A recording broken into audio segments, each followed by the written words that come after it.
Hi guys, hello बच्चे party. कैसे हो आप सब लोग? आई होप सभी बच्चे काफी अच्छे होंगे। My dear students, my name is Vinod Kumar Bahel and I am your physics educator. आप सभी बच्चों को फिजिक्स पढ़ाता हूं और पिछले काफी सालों से आप लोगों को फिजिक्स पढ़ा रहा हूं। बेटे ऑलरेडी मेरी इस चैनल पे दो वीडियोस आ चुकी है। पहली वीडियो स्ट्रैटेजी वाली और दूसरी वीडियो रूल नेचर वाली। मॉडर्न फिजिक्स का ये प्लेज ले रखा था आप लोगों के लिए कि 2 दिन में पूरी मॉडर्न फिजिक्स खत्म कराऊंगा। सुबह आपका मॉडर्न फिजिक्स का पहला चैप्टर आया था, अब ये दूसरा एटम्स का। जिस जिस बच्चे ने डुअल नेचर नहीं देखा है, एक बार मेरे कहने पर जाके देख के आओ, समझ आ जाएगा भाई कंटेंट क्या है, पढ़ाया क्या है। हां, अब मैं एटम्स कराने वाला हूं। बहुत सारे बच्चों के कमेंट्स थे, सर पहले से कुछ नहीं पढ़ा तो सब हो जाएगा क्या? सर मेरे को तो कुछ आता ही नहीं सर। सर एटम्स क्या सर, मैंने तो फिजिक्स का पी भी नहीं देखा। देख मेरे भाई, मैं दो चीजें क्लियर कर देता हूं। जिस बच्चे ने अभी तक पूरा साल पढ़ाई करी है, उसके लिए मैं यहां खड़ा हूं, सैंपल पेपर्स, क्वेश्चन सब चीज कराऊंगा। मैं कह रहा हूं कि अगले 10 दिन में तेरे पास मेरी तरफ से 45 से 50 घंटे का कंटेंट आएगा, कमिट कर रहा हूं तेरे से ये मैं। समझ में आया? कोई बात नहीं। अब जिस बच्चे ने कुछ नहीं पढ़ा, मैं बहुत ज्यादा बड़े बड़े वादे नहीं कर सकता। हाँ, इतना जरूर कह सकता हूं, तू पढ़ के देख ले, तुझे ए टू जेड सब समझ आएगा। ये मेरी जिम्मेदारी है। शुरुआत करके देखियो, लेकिन हां, जाने से पहले एक कमेंट जरूर छोड़ के जाइयो कि भाई तुझे सेशन कैसा लगा। पिछला नहीं देखा तो वो देख लेना। सर वो नहीं देखा, ये कर सकते हैं क्या? हां, एक दो चीजें जो उस चैप्टर में यूज हुई थी, मैं यहीं पर बता दूंगा। चले भैया, शुरुआत करेंगे चैप्टर की, एटम्स की, मॉडर्न फिजिक्स की। आप सबको पता है 4 चैप्टर 19 नंबर के हैं। चारों चैप्टर में से ये दूसरा चैप्टर है। अगर ये नोट्स चाहिए तो डिस्क्रिप्शन में टेलीग्राम चैनल का लिंक है, बोर्ड्स वाले भैया जरूर जाना और वहां से नोट्स को जरूर आप लोग ले लेना, क्योंकि उसकी रिक्वायरमेंट रहती है। भैया कॉपी पेन उठा लो, पानी की बोतल सामने रख लो, सारी डिस्ट्रैक्शन को दूर हटा लो। किसी की भैया है तो भैया को साइड कर दो, किसी की दीदी है तो दीदी को साइड कर दो। सब साइड करके सिर्फ फिजिक्स को अपना लो और फिजिक्स के साथ पढ़ाई शुरू कर लो। चलिए भैया, शुरुआत करेंगे। इस पूरे चैप्टर में 3 मॉडल्स है, थॉमसन, रदरफोर्ड, बोहर्स। 3 मॉडल्स पढ़ने हैं। बोहर की कहानी सबसे ज्यादा पढ़नी है, थॉमसन और रदरफोर्ड को थोड़ा थोड़ा पढ़ना है। भैया सबसे पहले पहले आपकी बातचीत सुनते हैं। ये थॉमसन परिवार बड़ा फेमस है यार। J Thomson, JP Thomson, J Thomson, JP Thomson. J Thomson भैया ने आपका कुछ डिस्कवरी करी। समझ में आया कि नहीं आया? और जेपी थॉमसन जो उनके ही बेटे थे, देखिए यहां पर जे थॉमसन दिखाई दे रहा है आपको। जे थॉमसन ने कुछ डिस्कवरी करी, उनके बेटे जेपी थॉमसन ने आगे और भी काम करा और उनको नोबेल प्राइज भी मिला। समझ रहे हो ना, लेगेसी आगे बढ़ रही है। खैर हमें उससे कोई लेना देना नहीं है। हमारी कहानी यह है कि थॉमसन भैया ने कहा खरबूज। अरे मेरा मतलब है खरबूज नहीं, इन्होंने एक एटम का मॉडल दिया। इन्होंने कहा सर एटम एक स्फेरिकल बॉडी है। कैसा बॉडी है भैया? स्फेरिकल बॉडी है। और जो स्फेरिकल बॉडी तो है, पर इन्होंने कहा खरबूज जैसा बॉडी है। सर खरबूज जैसा मतलब? सर उस खरबूज के अंदर जो काले काले बीज है ना भाई, सीड्स, वे है इलेक्ट्रॉन्स। और उसके अंदर वो जो रेड रेड कलर का पोर्शन है ना भाई, वो है पॉजिटिव चार्ज। तो थॉमसन भैया कहते हैं atom as a whole is electrically neutral. देख सबसे बड़ी प्रॉब्लम यह है कि सर ये सारा थियोरेटिकल चीज है। चल फॉर्मूला मैं समझता हूं सर, मैं डेरिवेशन भी कर लूंगा सर। सर ये लर्न नहीं होता सर। तो तुझको सब करना ही ना भाई, तो क्यों गधा मजदूरी करने में लगा हुआ है? तो वो कर जो मैं तुझे बता रहा हूं। तुझे क्या करना है, इस पूरे पेज में तुझे याद रखना है कि कौन सा तेरे से पेपर में पूछ लेगा भाई थॉमसन ने क्या दिया था। ये तो शुरुआत है। थॉमसन की बात याद रख, atom as a whole is electrically neutral. मानी जितना पॉजिटिव चार्ज उतना नेगेटिव चार्ज, जितना इलेक्ट्रॉन का चार्ज उतना प्रोटॉन का चार्ज। थॉमसन भैया ने अपनी थियरी दे दी। आगे जाकर कुछ लोग आए, उन लोगों ने पहले एक्सपेरिमेंट्स करे। एक्सपेरिमेंट्स करने के बाद उन्होंने फिर अपनी थियरीज को थॉमसन्स के साथ मॉडल किया। वहां पर उनको पता चला थॉमसन भैया की तो ये बात समझ में ही नहीं आ रही, ये तो लिमिटेशन है। तो इसीलिए आती है फिर फेलियर्स ऑफ थॉमसन्स मॉडल। मानी थॉमसन मॉडल में क्या लिमिटेशंस है, क्यों नहीं चला। तो आपको दिखेगा आगे हम रदरफोर्ड का मॉडल पढ़ेंगे। रदरफोर्ड का मॉडल क्या कहता है कि भैया ये रदरफोर्ड के मॉडल के अंदर अभी लार्ज एंगल स्कैटरिंग पढ़ेंगे। पढ़ा नहीं ना आपने, पहले पढ़ेंगे, ये वो नहीं बता पाया। आगे स्पेक्ट्रल सीरीज को नहीं एक्सप्लेन कर पाया, जो हम बोहर्स मॉडल में पढ़ेंगे, तो ये उसकी फेलियर थी। तो क्या लर्न करना है सबसे पहले पहले? Thompson model. इसको बोलते हैं प्लम इन अ पुडिंग। हलवा में, मुझे नहीं पता आगे। अरे ठीक है, वो बीज होते हैं ना, बीज, ठीक है। रेजिन्स इन अ पुडिंग, हलवा में किशमिश डाल दो, ठीक है ना। सीड्स इन अ वाटरमेलन। क्या प्यारे प्यारे नाम दिए ना भाई ने। चल भाई, रदरफोर्ड की बात समझते हैं। देख क्या होता है ना, काम को जब भी कभी हम जिंदगी में काम करते हैं, सब तो हम नहीं कर सकते, ठीक है ना। तो रदरफोर्ड के साथ दो लोग काम कर रहे थे, उनके स्टूडेंट समझ लो चाहे कोलीग समझ लो, जिनका नाम था आपका, जिनका नाम था आपका, ये कहां चले गए भाई, रदरफोर्ड के साथ जो काम कर रहे थे, कहां चले गए यहां से, क्या कोई तो नाम था उनका, ठीक है ना। चलो तुम ही नाम बता देना यार, ठीक है ना, मुझे याद आ जाएगा, ठीक है ना। रदरफोर्ड के साथ दो लोग थे भाई। रदरफोर्ड के दोनों लोग जो है ना, उनके साथ एक, एक रदरफोर्ड ने उनको बोला जाओ भाई तुम लोग, और तुम लोग जाकर ना ये एक्सपेरिमेंट करके आ जाओ। तो दोनों लोग ने एक्सपेरिमेंट किया भाई। क्या एक्सपेरिमेंट किया, किस लिए एक्सपेरिमेंट किया, और क्या था उस एक्सपेरिमेंट में। इन लोगों ने जो है ना यहां पर क्या किया भाई, इन लोगों ने एक इवैक्यूएटेड चैम्बर लिया भैया। इन लोगों ने एक इवैक्यूएटेड चैम्बर लिया, तुमसे बोर्ड्स में नहीं पूछेगा तो इसलिए मैं फटाफट समझा दे रहा हूं डायग्राम के थ्रू। इन्होंने यहां पर एक अल्फा पार्टिकल का रेडियोएक्टिव सोर्स ले लिया, माने एक ऐसा सोर्स है जिससे अल्फा पार्टिकल्स निकल रहे हैं, ठीक है ना। यहां पर इन्होंने लेड ब्लॉक रखा। लेड क्यों रखा उसका कारण बताता हूं। ये लेड क्या करता है, सारी रेडिएशंस को अपनी तरफ अट्रैक्ट करने की कोशिश करता है। तो जहां पर छेद है, अल्फा पार्टिकल्स बिल्कुल सीधा निकल जाएगा, अल्फा पार्टिकल्स बिल्कुल सीधा निकल जाएगा बेटे। अब करते करते यहां पर फिर लेड की कोलीमेटर रख दी, ताकि अल्फा पार्टिकल जो है ना कहीं और ना जाए, बिल्कुल सीधा निकले। इधर एक बड़ा पतला सा गोल्ड फॉइल रख दिया भाई, इधर एक बड़ा पतला सा गोल्ड फॉइल रख दिया। जैसे ही ये अल्फा पार्टिकल इस पे टकराया बेटे, टकराते ही अल्फा पार्टिकल को सीधा जाना था, मगर डिफ्लेक्ट हो गया। मगर क्या हो गया भाई, डिफ्लेक्ट हो गया, कुछ थीटा एंगल से डिफ्लेक्ट हो गया। ये जो है ना भाई, इसको बोलते हैं स्कैटर्ड अल्फा पार्टिकल। ये कौन सा अल्फा पार्टिकल है भैया, ये स्कैटर्ड अल्फा पार्टिकल है। ये कौन सा अल्फा पार्टिकल है बेटे, स्कैटर्ड अल्फा पार्टिकल है। यहां पर हमने जिंक सल्फाइड की स्क्रीन लगाई है बेटे, यहां पर हमने जिंक सल्फाइड की स्क्रीन लगाई है बच्चे, ठीक है ना। हमने यहां पर माइक्रोस्कोप के थ्रू देखा, हमने यहां पर माइक्रोस्कोप के थ्रू देखा। जैसे हम देख रहे थे तो हमने ऑब्जर्वेशन करी, हमने यहां पर ऑब्जर्वेशन करी, हमको कुछ ऑब्जर्वेशन मिली, ठीक है ना। रदरफोर्ड के, अच्छा मेरे को नाम याद आ गया भाई, कभी कभार देखो अब कैमरे के सामने ना चीजें वैसी आ जाती है। Geiger and Marsden, Geiger and Marsden. देखो भाई मैंने किसी किताब से नहीं करा, तुम्हारे सामने खड़े खड़े ही नाम याद आ गया, ठीक है ना। हाँ, ये ऐसे है कि भाई बंधु है, ठीक है ना।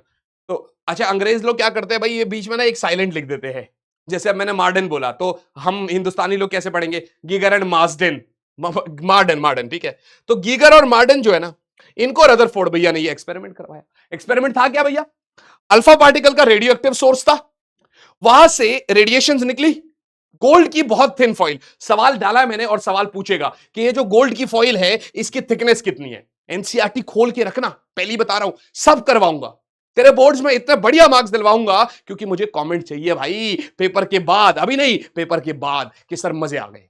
समझना बात को। तो भैया अल्फा पार्टिकल आया और गोल्ड फॉइल से टकराया, भैया वो तो डिफ्लेक्ट हो गया। क्या हो गया, डिफ्लेक्ट हो गया। बात बात तो सही है सर।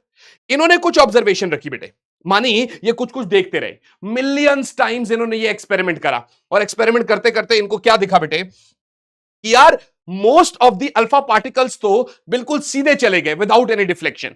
मानी हमने अल्फा पार्टिकल को बमबारी करवाई और बिल्कुल सीधे निकल गए, कहीं रुके ही नहीं, सीधे निकल गए, ठीक है। दूसरा, 8000 में से एक पार्टिकल ऐसा भी था जो 90 डिग्री या उससे ज्यादा में डिफ्लेक्ट हो गया, लाइक दिस। 8000 में से एक पार्टिकल ऐसा भी था जो 90 डिग्री या उससे ज्यादा डिफ्लेक्शन हो गई, जो 90 डिग्री या उससे ज्यादा डिफ्लेक्शन हो गई। समझ में आया कि नहीं आया, जो 90 डिग्री या उससे ज्यादा डिफ्लेक्शन हो गई। और तीसरा, once in a million, 10 lakh में से एक पार्टिकल ऐसा भी था जो सीधा गया और वापस आ गया। क्या क्या ऑब्जर्वेशन थी भैया, कि sir most of the alpha particles pass straight through the gold foil और सफर ओनली स्मॉल डिफ्लेक्शंस। ठीक है भैया, ओके सर। दूसरा, only few particles 1 in 8,000, only few particles 1 in 8,000 get deflected through 90 degree और more, get deflected through 90 degree और more. और दूसरा बेटे, occasionally once in a million particle ऐसा भी था जो भैया सीधा गया और 180 डिग्री से वापस आ गया, सीधा गया और 180 डिग्री से वापस आ गया। हमने कहा ठीक है, बात तो तुम सही कह रहे हो सर। इस बात को देखा देखी इनको कुछ समझ तो आया नहीं, रदरफोर्ड भैया बैठे थे पीछे से, बोला आओ हम तुमको बताते हैं। भैया एक कमरे में कुछ भी नहीं हो, एक पूरा लंबा हॉल हो, बंदा सीधा तभी भाग सकता है जब सामने कोई हो ना। तो इन्होंने कहा most of the alpha particle pass through the that atom, ठीक है ना। बोला यार इसका मतलब है most of the space inside an atom is empty. Atom के अंदर मोस्ट ऑफ द स्पेस खाली है, तभी तो जो जा रहा है वो बिल्कुल सीधा बगैर टकराए जा रहा है। और रदरफोर्ड को एक बात चमका कि बीचों बीच से कोई पार्टिकल वापस आ रहा है, यानी बिल्कुल बीचों बीच कुछ तो ऐसा है जो बहुत भारी है। तो इसने कहा भैया in centre of atom there is a massive body where the whole mass of a body and the whole charge of an atom is supposed to be concentrated there, और उसी को इसने न्यूक्लियस का नाम दे दिया। बोला भैया ये देख बीचों बीच एक सेंट्रल मैसिव बॉडी है जिसको न्यूक्लियस दे दिया नाम। समझ में आया कि नहीं आया? अब इसके दिमाग में बात घूम रही है कि चल मैंने ये बता दिया कि बीच में चार्ज पार्टिकल है, अब न्यूक्लियस तो पॉजिटिवली चार्ज पार्टिकल है, समझा? तो कहा यार थॉमसन ने तो कहा था atom as a whole is electrically neutral, अब क्या करूं? बोला यार इसका मतलब यह है, इसका मतलब यह है कि इस न्यूक्लियस के चारों तरफ, इस न्यूक्लियस के चारों तरफ इलेक्ट्रॉन्स ऑर्बिट्स में घूम रहे हैं। बोला भैया इस न्यूक्लियस के चारों तरफ इलेक्ट्रॉन्स जो है ना वे ऑर्बिट्स में घूम रहे हैं। और देखो बोला यार एटम है, एटम के बीचों बीच न्यूक्लियस है, हमने कहा ठीक है। बोला यार इस न्यूक्लियस के चारों तरफ इलेक्ट्रॉन्स जो है ना सर्कुलर ऑर्बिट्स में घूम रहे हैं। और ये क्यों बोला इसने? इसलिए ताकि न्यूक्लियस का जो पॉजिटिव चार्ज है इलेक्ट्रॉन के नेगेटिव चार्ज आपस में बैलेंस आउट कर जाए और एटम एज अ होल को इलेक्ट्रिकली न्यूट्रल दिखाना था। बात समझ में आ गई? ये थी इसकी कहानी। क्या कहानियां थी? Most of the space inside atom is empty, there is a very central massive body inside the at the centre of the atom where the whole mass of a body of an atom is supposed to be concentrated and whole charge of an atom is supposed to be concentrated, जिसको भैया nucleus बोला, जिसको भैया nucleus का नाम दिया। और nucleus is surrounded by electrons, electrons are travelling in orbit so that electric atom as a whole is electrically neutral. आया समझ? हिंदी में भी बता दिया, अंग्रेजी में भी बता दिया। सही है भाई। अब इससे भी कुछ कुछ बातें पूछी गई, माने इसकी भी लिमिटेशंस तो आएगी पर वो बाद में आएगी। मैं तुमको इससे पहले कुछ और समझाता हूं। अब आएगा डिस्टेंस ऑफ क्लोजेस्ट अप्रोच। अब आएगा भैया distance of closest approach. Sir ये डिस्टेंस ऑफ क्लोजेस्ट अप्रोच का क्या मतलब है? मेरी बात समझना, इस डिस्टेंस ऑफ क्लोजेस्ट अप्रोच का क्या मतलब है बेटे? ध्यान से देखना बेटे। यहां पर अगर आप गौर से देखोगे बच्चे तो एक न्यूक्लियस है बच्चे। मैंने कहा ठीक है यार, उस न्यूक्लियस, ये न्यूक्लियस किसी का हो सकता है।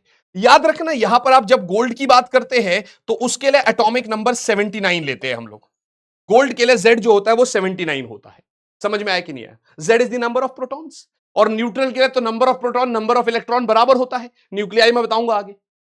सुन मेरी बात, यहां पर मैंने कहा भाई ये न्यूक्लियस है जिसका कुछ तो एटॉमिक नंबर है और कुछ उस पर चार्ज होगा, क्योंकि जितने प्रोटॉन्स या जितने नंबर ऑफ प्रोटॉन्स है उतना ही चार्ज है। ठीक है ना? हमने कहा ठीक है सर। भैया यहां से ना मैंने क्या किया, अल्फा पार्टिकल्स को बमबारी करवा दी। मैंने कुछ v स्पीड के साथ मैंने अल्फा पार्टिकल को भेजा इसके पास। मैंने कुछ v स्पीड के साथ अल्फा पार्टिकल को भेजा मैंने यहां से। मैंने कहा ठीक है यार, बात तो तेरी सही है। ये अल्फा पार्टिकल चलते चलते चलते चलते चलते एक जगह पे रुक गया, एक जगह पे ये रुक गया, और जहां पर ये रुक गया ना उस डिस्टेंस को मैं डिस्टेंस ऑफ क्लोजेस्ट अप्रोच कहता हूं। न्यूक्लियस कह रहा है बस तेरी औकात नहीं है अब इसके बाद आने की, इतना ही, यही रुक जा, रुक जा भाई, रुक जा। अबे तूने नहीं रुकना है, तूने तो लिखना है ये अल्फा पार्टिकल रुकेगा यहां पर, कारण अल्फा भी पॉजिटिव ये भी पॉजिटिव। यहां पर कह रहा रुक जा भाई, बस कर, क्या करेगा? तो अल्फा पार्टिकल रुक गया यहां पे, था कि ना? भैया इसकी स्पीड थी, माने इसके पास काइनेटिक एनर्जी था। क्या था? काइनेटिक एनर्जी था। चलते चलते चलते चलते चलते न्यूक्लियस कह रहा है, वो ऐसे देखा ना तुमने वो इंस्टाग्राम में ऐसे ऐसे और वही रोक दिया। न्यूक्लियस कह रहा है, वही रुक गया। जैसे ये रुका इसकी जो काइनेटिक एनर्जी है वो खत्म हो गई। भाई रुका ना, स्पीड जीरो हो गई, काइनेटिक एनर्जी जीरो हो गई। सही है सर। तो इसका मतलब सर वो काइनेटिक एनर्जी कहीं तो गई होगी। अब यार तू तो चैप्टर 1 से पढ़ के, सर ये मत बोला करो सर, आपने कहा था कुछ नहीं भी पढ़ोगे ना तो भी समझ। अबे बेवकूफ आदमी, ये तो 10th क्लास में ही पढ़ते हैं कि अगर एक चार्ज पार्टिकल दूसरे चार्ज पार्टिकल के पास रखा हुआ है तो वो या उसको धक्का मारेगा या अपनी तरफ खींचेगा, और इसी इंटरैक्शन की वजह से आती है पोटेंशियल एनर्जी। बता ले, मैंने बता भी दिया। और बता, सुन मेरी बात, यहां पर काइनेटिक एनर्जी तेरा जीरो हो गया, काइनेटिक एनर्जी जीरो हो गया भैया। और ये जो अल्फा पार्टिकल की काइनेटिक एनर्जी है ना मेरे भाई, ये कन्वर्ट हो गई तेरी पोटेंशियल एनर्जी में। सुन मेरी बात, ये अल्फा पार्टिकल की जो काइनेटिक एनर्जी है ना तेरी, ये पोटेंशियल एनर्जी में कन्वर्ट हो गई। किस में कन्वर्ट हो गई भैया? पोटेंशियल एनर्जी में कन्वर्ट हो गई। वाह sir. Sir kinetic energy sir half m v square sir. Sir potential energy का formula sir k q one q two by r, k q one q two by r. सुन मेरी बात, half m v square, समझ बात को, के Q1 की जगह अल्फा पार्टिकल, अल्फा पार्टिकल का चार्ज जो होता है ना वो 2 गुना प्रोटॉन का चार्ज होता है, 2 गुना प्रोटॉन का चार्ज होता है। समझ, अल्फा पार्टिकल का चार्ज इज 2 टाइम्स और मास होता है 4 गुना, ये बात समझिए, ठीक है। और जो ये है ये क्या है, जेड, ये भी ठीक है सर, और आर नॉट ये भी ठीक है सर। अपने को तो आर नॉट चाहिए बेच सामने को, आर नॉट बराबर बेटे, आर नॉट बराबर बच्चे 4kZe² बटे mv²। अरे हाय ना बोल यार, चाहे तू ऐसे लिख ले या तू ऐसे लिख ले इसको 2kZe² और पूरा का पूरा हाफ mv² डिवाइड मार ले, या फिर तू इसको ऐसा भी लिख सकता है भाई 2kZe² बटे kinetic energy of alpha particle. बोल मेरे भाई, यूनिट इसका मीटर और सेंटीमीटर आएगा। मेरी बात सुन, देख ठंड का मौसम है, किसका मौसम है? ठंड का मौसम है। ये देख, नहीं दिख रहा? थोड़ा पास करके दिखाता हूं, शायद दिख जाए। ये पसीना है भाई, और ये पसीना जो है ना भाई, ये लगन का पसीना है। जो तूने कमेंट किया ना पिछले वीडियो में कि सर मजे आ गए, प्लीज 7 मत छोड़ना सर, मेरे 7 दे देना सर, प्लीज 40 प्लस करा देना सर, प्लीज 5 प्लस 50 प्लस करा देना सर, प्लीज लास्ट तक उंगली मत छोड़ना। मैं खड़ा हूं तेरे साथ। अगर मैं इतनी मेहनत कर रहा हूं तो तेरे से ये एक्सपेक्टेशन रखता हूं कि जो करवा रहा हूं ना वो तू छोड़ के नहीं जा सकता। और उसके साथ साथ एक और प्लस पॉइंट देता हूं, और बता तुझे क्या करना है भाई।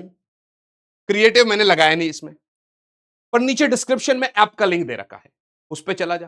तुझे जो देख, ये नोट्स तुझे फ्री ऑफ कॉस्ट मिलेंगे टेलीग्राम में।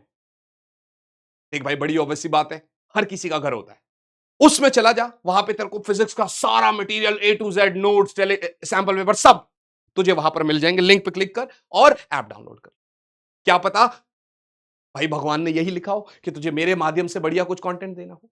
चल भाई आगे बढ़ते हैं, समय वेस्ट नहीं करेंगे, रिकॉर्डेड रखा ही इसलिए है ताकि बातचीत ना हो और सिर्फ पढ़ाई हो, मगर बीच में थोड़ा थोड़ा माहौल लाइट करना बहुत जरूरी होता है, नहीं तो बोरिंग हो जाती है। थ्योरी है ना भाई, थ्योरी है, जब ये न्यूमेरिकल पे आएगा तो मजे आएंगे, डोंट वरी फॉर दैट। ठीक है सर, मैंने कहा देख भाई तू देख ले यार, ये तेरा आर नॉट आ गया भाई, डिस्टेंस ऑफ क्लोजेस्ट अप्रोच। सही है भैया, ये पूरा यहां पर अलग से लिखा था, मैंने समझा भी दिया हाथ से। जब तक हाथ से ना लिखो ना वो ऑफलाइन वाली फील नहीं आती भाई, फिर मजे नहीं आते भाई, समझा। अब की बात है इंपैक्ट पैरामीटर। सर ये क्या है सर? देख बीचों बीच फेंकेगा तो वो दूर से फेंक देगा, मगर एक ऐसा नहीं होता वो जैसे बॉल आ रही है तो मैं ऐसे हाथ से उछला यू करके, मैंने ऐसा यू उछला और फिर मैंने बॉल पकड़ ली। तो कहने का मतलब कब तक कितने कितने हाईएस्ट डिस्टेंस तक ये जा सकता है। देख ये जो बी डिस्टेंस है ना, परपेंडिकुलर डिस्टेंस, देख लिखा हुआ यहां पर, लिखा हुआ यहां पर the perpendicular distance of the velocity vector of the alpha particle from the center of the nucleus when it is far away from the atom। देख अभी तो तू सेंटर पे भेजा था, सेंटर से परपेंडिकुलर कितनी दूरी पर तूने फेंका वो स्कैटर्ड हो गया, और ये है एंगल, जैसे जाना चाहिए था और जहां से डिफ्लेक्शन हो गई, जहां से जाना चाहिए था भैया और जहां से डिफ्लेक्शन हो गई, ये है वो एंगल, ये वो थीटा एंगल है, ये वो थीटा एंगल है भैया। क्या मेरी बात समझ में आ गई? मैंने कहा ठीक है यार, बात तो तेरी सही है सर। इंपैक्ट पैरामीटर का फॉर्मूला होता है भैया KZe² cot theta by 2 upon half mv², या बोलो तो kinetic energy of alpha particle. समझा? देख यहां पर दिया भी होगा KZe² cot theta by 2 upon half mv²। समझा भाई? ये फॉर्मूला है बस। देखो अभी तक दोनों में फॉर्मूले ही यूज होंगे, कैसे यूज होंगे मैं तुझको बता रहा हूं, देख। अच्छा, क्वेश्चन से पहले इसने Rutherford model of an atom को बोला, जो हमने बोला कि एटम की बिल्कुल बीचों बीच एक सेंट्रल मैसिव कोर है, न्यूक्लियस बोला उसको। न्यूक्लियस चारों तरफ इलेक्ट्रॉन से घिरा हुआ है ऑर्बिट्स के अंदर, ताकि नेगेटिव और पॉजिटिव चार्ज बैलेंस आउट कर सके। और न्यूक्लियस का जो साइज है और जो एटम का साइज है उसमें 10 की पावर 5 का डिफरेंस है। यूं समझ लो एक बहुत बड़ा स्टेडियम और उसके बिल्कुल बीचों बीच एक बॉल रखी हुई है छोटी सी, उससे भी छोटा। समझे? हमने कहा ठीक बात है सर। सर ध्यान से देखना सर, इलेक्ट्रॉन सर्कल में घूमता है सर, ठीक है ना। इलेक्ट्रॉन जो है ना न्यूक्लियस के चारों तरफ ऑर्बिट में घूमता है, कुछ ऐसे जैसे प्लैनेट सन की चारों तरफ घूम रहे हैं। कोई भी चीज सर्कल में तभी घूम सकता है बेटे जब उसके लिए एक सेंट्रिपिटल फोर्स हो, और इलेक्ट्रॉन के लिए सेंट्रिपिटल फोर्स यहां पर न्यूक्लियस और इलेक्ट्रॉन का फोर्स ऑफ अट्रैक्शन मानी इलेक्ट्रोस्टैटिक फोर्स काम कर रहा है। इस पे क्वेश्चंस आएंगे, डोंट वरी। कोई पूछेगा सर इलेक्ट्रॉन इस सर्कल में कैसे घूम पा रहा है, तो तुम कहना भैया न्यूक्लियस और इलेक्ट्रॉन के बीच में अट्रैक्टिव फोर्सेस है, उन फोर्स ऑफ अट्रैक्शन की वजह से ये सर्कल में घूम पा रहा है। वही जो इलेक्ट्रोस्टैटिक अट्रैक्शन है वो सेंट्रिपिटल फोर्स की तरह काम कर रहा है। समझे? समझे बेटे? हाँ जी सर। रदरफोर्ड की लिमिटेशंस क्या थी भैया? रदरफोर्ड कैसे फेल हुआ भाई? क्या थी उसकी लिमिटेशंस? मैं बता रहा हूं ना, डोंट वरी। एक भाई रदरफोर्ड कैसे फेल हुआ, सुन मेरी बात। रदरफोर्ड जो है ना मेरे भाई, उसने कहा सर न्यूक्लियस के चारों तरफ इलेक्ट्रॉन सर्कल में घूमते हैं। अब कोई भी चीज सर्कल में घूमेगा तो वो एक्सेलरेटेड मोशन हो गया। और मैक्सवेल भैया, इलेक्ट्रोमैग्नेटिक थ्योरी थी मैक्सवेल की, इन्होंने कहा सर कोई भी चीज अगर सर्कुलर मोशन मतलब एक्सेलरेटेड मोशन में है, कोई भी चार्ज पार्टिकल अगर एक्सेलरेटेड मोशन करेगा तो वो समय अनुसार अपनी एनर्जी लूज करता रहेगा, अपनी एनर्जी उसकी कम होती रहेगी। समझना बात को, ये बहुत जरूरी है क्योंकि इसी के बिहाफ पे बोहर बना, बोहर का मॉडल इसी टॉपिक के बाद बना।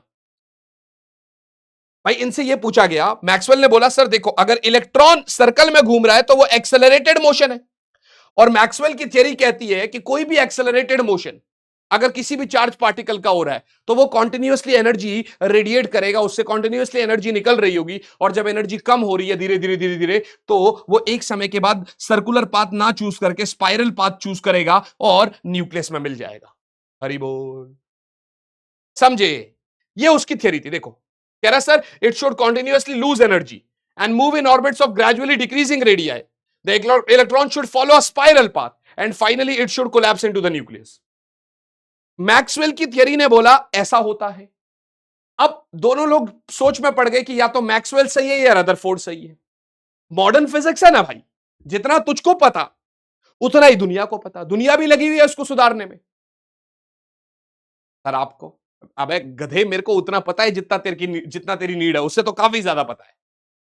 पर जहां पर लिखा है ना लिमिटेशन, और अब तक कोई नहीं बता पाया, तो मैं भी बता नहीं पाया, और मेरे को बताने में इंटरेस्ट भी नहीं है। मुझे पढ़ाने में इंटरेस्ट है, रिसर्च करने में मेरे को कोई इंटरेस्ट है नहीं। समझे?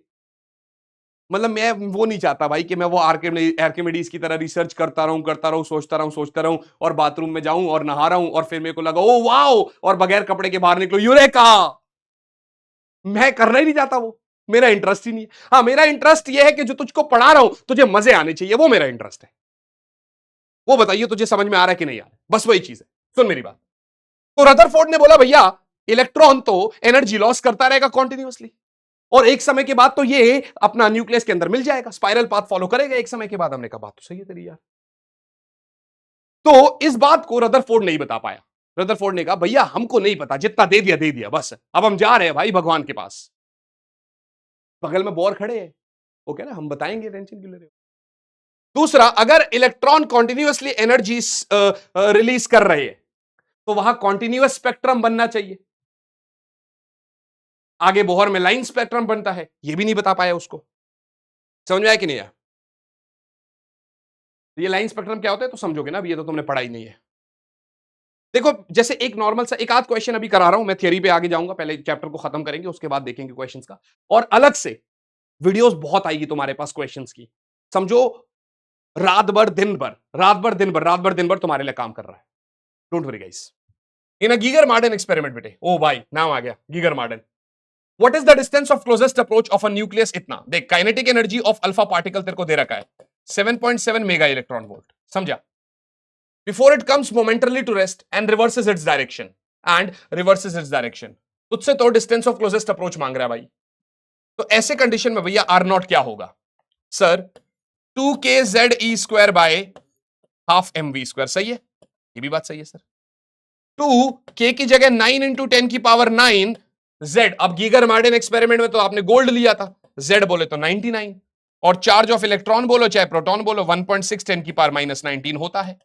फटाफट कर ले भैया, और नीचे में डिवाइड मार ले भैया, 7.7 मेगा इलेक्ट्रॉन वोल्ट, 7.7 मेगा बोले तो आपका 10 की पावर 6, इलेक्ट्रॉन वोल्ट बोले तो 1.6 10 की पावर -19। सही है भाई, बात तो सही है सर। जो कट सकता है उसको काट दो फटाफट। यस सर, ये रहा, कट गया सर। ठीक है ना, बात तो सही है सर। अब बाकी यार अप्रोक्सीमेशन में कर लियो यार, ठीक है ना, मैं नहीं बता रहा यार, अब बताऊं? अरे यार, अब इतनी बेसिक कैलकुलेशन भी मत करवाओ ना। जैसे ही फोन उठाऊंगा मुझे दिखेगा किसी ने मुझे फोन करा होगा, किसी ने मैसेज करा होगा, फिर मैं थोड़ा सा वो हो जाऊंगा, डिस्ट्रैक्ट हो जाऊंगा। ऐसे मत करवाया करो यार मुझसे ना तुम। अगली वीडियो में बताना कि कैलकुलेशन तुम खुद से करोगे या वो भी करवाने की जरूरत है। 2 × 9 × 79, ठीक है ना, इंटू 1.6, ये बना तेरा 2275.2। ये बना तेरा 2275.2, ठीक है ना। आगे 9 और -19 तो -10। सही है सर, ये भी ठीक है सर। डिवाइड कर बेटे 7.7 इंटू 10 की पावर 6 से, ये भी ठीक है सर। तो इसको डिवाइड कर 7.7 से, तो ये तेरा बना 295.5, 295.5 इंटू 10 की पावर -10 और -6 -16, -16। समझे? समझे? यानी इसको ले ले 2.95 इंटू 10 की पावर -14 मीटर, या यूं कह दे, या यूं कह दे बेटे 29.5 फर्मी, है ना। 10 की पावर -15 मतलब 29.5 फर्मी। फेम्टोमीटर भी बोलते हैं या फर्मी भी बोलते हैं। समझे? आई बात समझ? बिल्कुल ठीक बात है सर। फॉर्मूला बेस्ड क्वेश्चन था, तुम कहां बच के जा सकते भाई। एनसीईआरटी का सवाल है और सीबीएसई में आया वो क्वेश्चन है, देख रहे हो। अगला सवाल भाई सीबीएसई में आया वो क्वेश्चन है, इसका मतलब इंपॉर्टेंट है, होमवर्क क्वेश्चन है भैया। देखो, लेक्चर 1 में कुछ बच्चे कमेंट कर रहे थे, कुछ नहीं कर रहे थे। कमेंट करो भैया, इसी से तो तुम्हारा भला होगा। क्वेश्चन जितने सॉल्व करोगे तुम्हारे मजे आएंगे, क्वेश्चन जितने सॉल्व करोगे तुम्हें अच्छा फील होगा। भैया प्लीज यार, हाथ जोड़ रहा हूं तुम्हारे यार।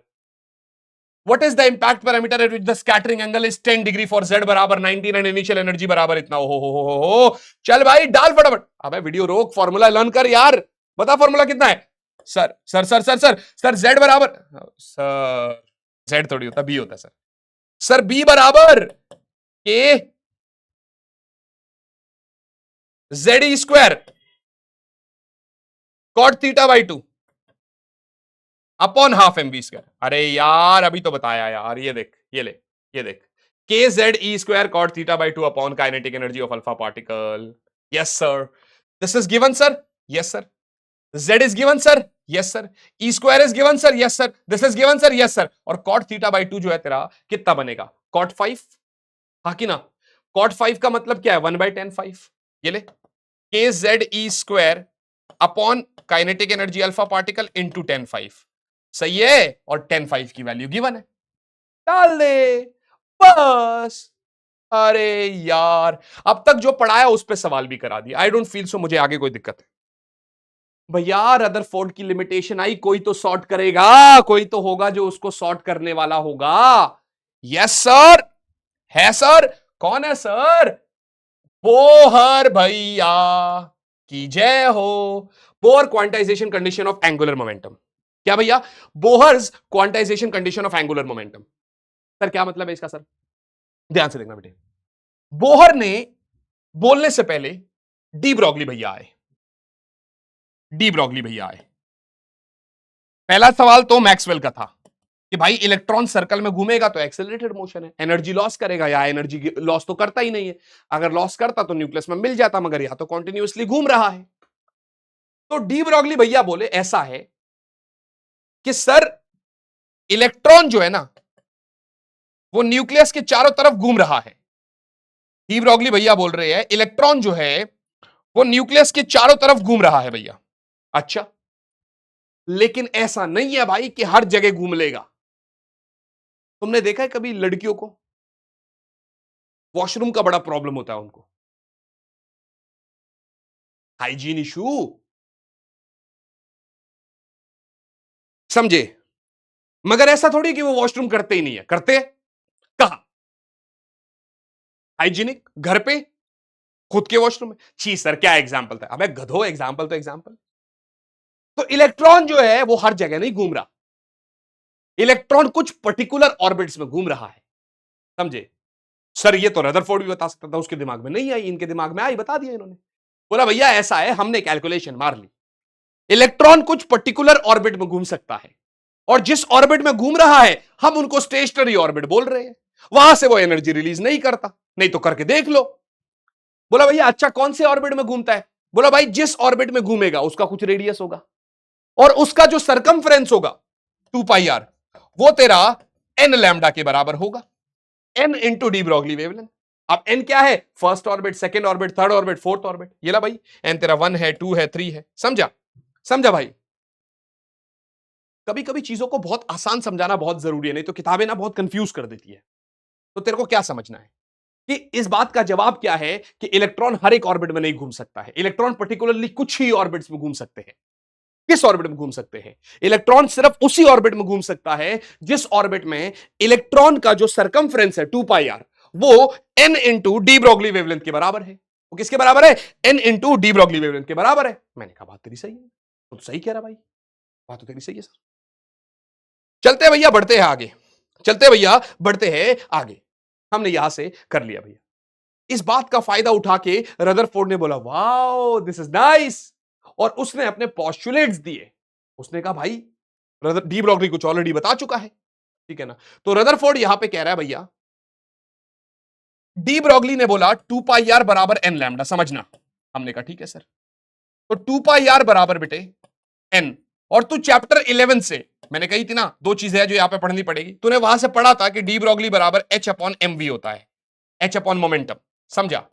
यस सर समझ गया सर। तो तूने यहां से h अपॉन mv पढ़ा था। मैंने कहा ठीक है सर, mv सामने भेज। तो तेरा mvr बराबर nh/2π हो जाएगा। यस सर हो जाएगा सर। तेरा mvr बराबर nh/2π हो जाएगा सर। हो जाएगा सर, बिल्कुल हो जाएगा सर, क्यों नहीं होगा। तो mvr तेरा nh/2π हो गया सर। बात तो सही है सर। ये मोमेंटम इनटू r जो है, इसको बोलते हैं एंगुलर मोमेंटम, l बोलते हैं इसको। क्या बोलते हैं? l बोलते हैं। और ये l तेरा हो जाता है nh/2π। ये l तेरा हो जाता है बेटे nh/2π। समझा? इसको क्या बोलेंगे? Angular momentum. क्या बोलते हैं भैया? Angular momentum. Okay sir. तो डी ब्रॉगली ने, सॉरी डी ब्रॉगली बोल रहा हूं, बोहर भैया ने बोला ये तो मेरा फेमस क्वांटाइजेशन कंडीशन है। ये तो किसका? बोहर्स का फेमस क्वांटाइजेशन कंडीशन है। ये तो बोहर्स का फेमस क्वांटाइजेशन कंडीशन है बेटे, जो कि हमसे क्या कह रहा है? ये तो बोहर्स का फेमस क्वांटाइजेशन कंडीशन, जो कह रहा भैया इलेक्ट्रॉन हर ऑर्बिट में नहीं घूम सकता, मगर जिस ऑर्बिट में इलेक्ट्रॉन घूम रहा है उस ऑर्बिट में इलेक्ट्रॉन का जो एंगुलर मोमेंटम है वो h/2π का मल्टीपल है। जहां पर n तेरा 1 हो गया, 2 हो गया, 3 हो गया, सो ऑन। सुन देख यहां लिखा हुआ है ना, ऐसी बात थोड़ी है। लिख, ये देख। कह रहा सर अच्छा ये रहा, अगले पेज पे लिखा है, मैं तेरे को समझा रहा। तेरे को ये समझ आ गया ना भाई? इलेक्ट्रॉन हर ऑर्बिट में नहीं घूम सकता, मगर जिस ऑर्बिट में घूमेगा उसमें उसका एंगुलर मोमेंटम h/2π का इंटीग्रल मल्टीपल होगा, जहां पर तेरा n 1 2 3 4 5 समथिंग समथिंग समथिंग है। तो बोहर के कुछ पॉस्टुलेट्स है भैया। क्या है भैया? बोहर के कुछ पॉस्टुलेट्स है मेरे भाई। क्या पॉस्टुलेट्स है? पहला तो उसने रदरफोर्ड से ही चुरा लिया न्यूक्लियर कॉन्सेप्ट। पहला तो उसने भैया रदरफोर्ड से ही चुरा लिया न्यूक्लियर कॉन्सेप्ट। न्यूक्लियर कॉन्सेप्ट क्या कह रहा है बेटे? न्यूक्लियर कॉन्सेप्ट कह रहा है कि सर एटम के अंदर न्यूक्लियस है। एटम की बिल्कुल बीचों बीच एक सेंट्रल मैसिव बॉडी है, where the whole mass of an atom and the whole charge of an atom is supposed to be concentrated, पूरा पॉजिटिव चार्ज। ठीक बात है, बात तो सही है तेरी। और उसको इसने न्यूक्लियस बोला, इसीलिए ये न्यूक्लियर कॉन्सेप्ट हुआ किसका भाई? बोहर का। इसीलिए ये न्यूक्लियर कॉन्सेप्ट हुआ किसका मेरे भाई? बोहर का न्यूक्लियस कॉन्सेप्ट हुआ। समझे?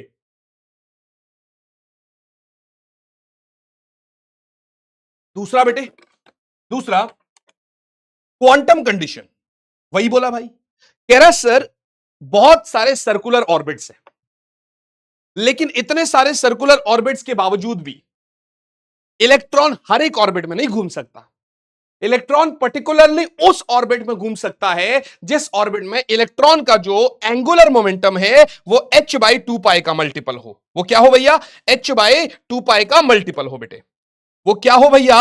h/2π का मल्टीपल हो बेटे। उसमें इलेक्ट्रॉन का एंगुलर मोमेंटम क्या होना चाहिए बेटे?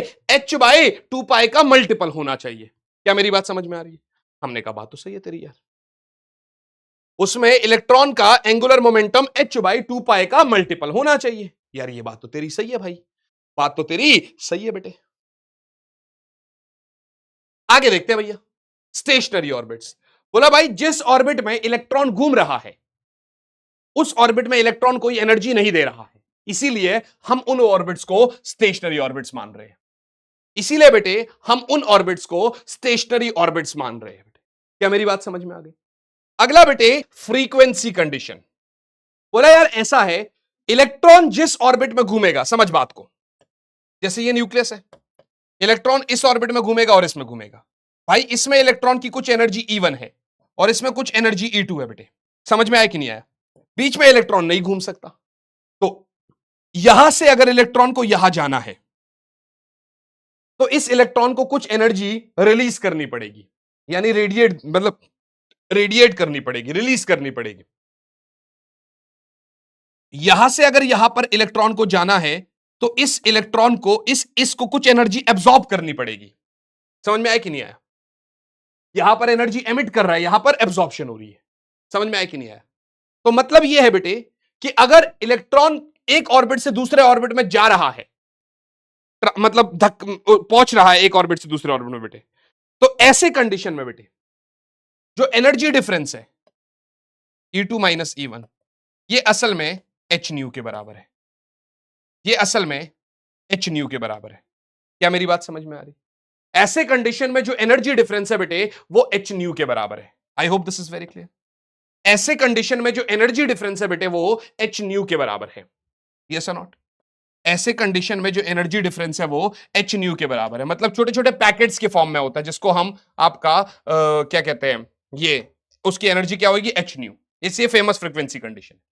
इसको समझाऊंगा, इसके ऊपर बहुत बड़ी चर्चा है क्योंकि क्वेश्चंस ऐसे आते हैं, लॉन्गेस्ट वेवलेंथ, शॉर्टेस्ट वेवलेंथ। बिल्कुल एक्यूरेट ऐसे सवाल बताऊंगा जो पेपर में आएगा ही आएगा। वेट करो थोड़ा सा ना, बोहर की थ्योरी पढ़ो। ये है चैप्टर का मेन पार्ट चैप्टर का, समझे? एक बारी जरा देख कर आता हूं बेटे कि हमने कितने मिनट की रिकॉर्डिंग कर ली असल में, क्योंकि मेरे को ना यार बहुत लंबा नहीं करना चैप्टर को। 37 मिनट्स की हमारी रिकॉर्डिंग हो गई है ना? 37 मिनट्स की हमारी रिकॉर्डिंग हो गई है। देखते हैं चैप्टर कितनी देर में खत्म होता है ना? फिर क्वेश्चंस भी करने हैं। डूल नेचर को हमने 1.5 घंटे में निपटा दिया था विद क्वेश्चंस। ये इन कंपैरेटिवली समझाने में थोड़ा बड़ा है, बट डोंट वरी, हमें तो बहुत सारे क्वेश्चन अलग से भी कराऊंगा। डोंट वरी गाइस, मैं हूं ना तुम्हारे साथ, तुम टेंशन क्यों ले रहे हो भाई? सुनना मेरी बात। अकॉर्डिंग टू बोहर्स थ्योरी बेटे, एक हाइड्रोजन एटम है जिसके पास न्यूक्लियस है। हमने कहा ठीक बात है। अब सुनना मेरी बात, सुनना मेरी बात। ये न्यूक्लियस है भाई, ठीक है ना? न्यूक्लियस है भाई, हमने कहा ठीक है सर। उसका कुछ पॉजिटिव चार्ज होगा, यस सर। और इसके चारों तरफ बेटे इलेक्ट्रॉन घूमता है बच्चे, हमने कहा यस सर घूमता है।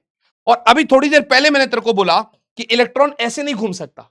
इलेक्ट्रॉन सर्कुलर में तभी घूमेगा, सर्कुलर मोशन करेगा, जब इधर कोई सेंट्रीपिटल फोर्स होगा, सेंटर सीकिंग फोर्स। और वो सेंट्रीपिटल फोर्स है किसका? Electrostatic attraction. किस किस के बीच में? Ze यानी न्यूक्लियस और इलेक्ट्रॉन के बीच में। तो वो क्या होता है, KQ1Q2 बाय आर स्क्वायर बच्चे, हाँ कि ना? तो हमने कहा भाई सेंट्रीपिटल फोर्स होता है mv स्क्वायर बाय आर, बराबर K, Q1 तो Z हो गया, Q2 तेरा E हो गया बाय आर स्क्वायर। आर से आर काट दे तो आर तेरा सामने गया, विच इज KZE स्क्वायर बटे mv स्क्वायर। समझे? ये उस ऑर्बिट का रेडियस है बेटे जिसमें इलेक्ट्रॉन घूम रहा है। मेरी बात समझ, ये उस ऑर्बिट का रेडियस है जिसमें इलेक्ट्रॉन घूम रहा है। समझे?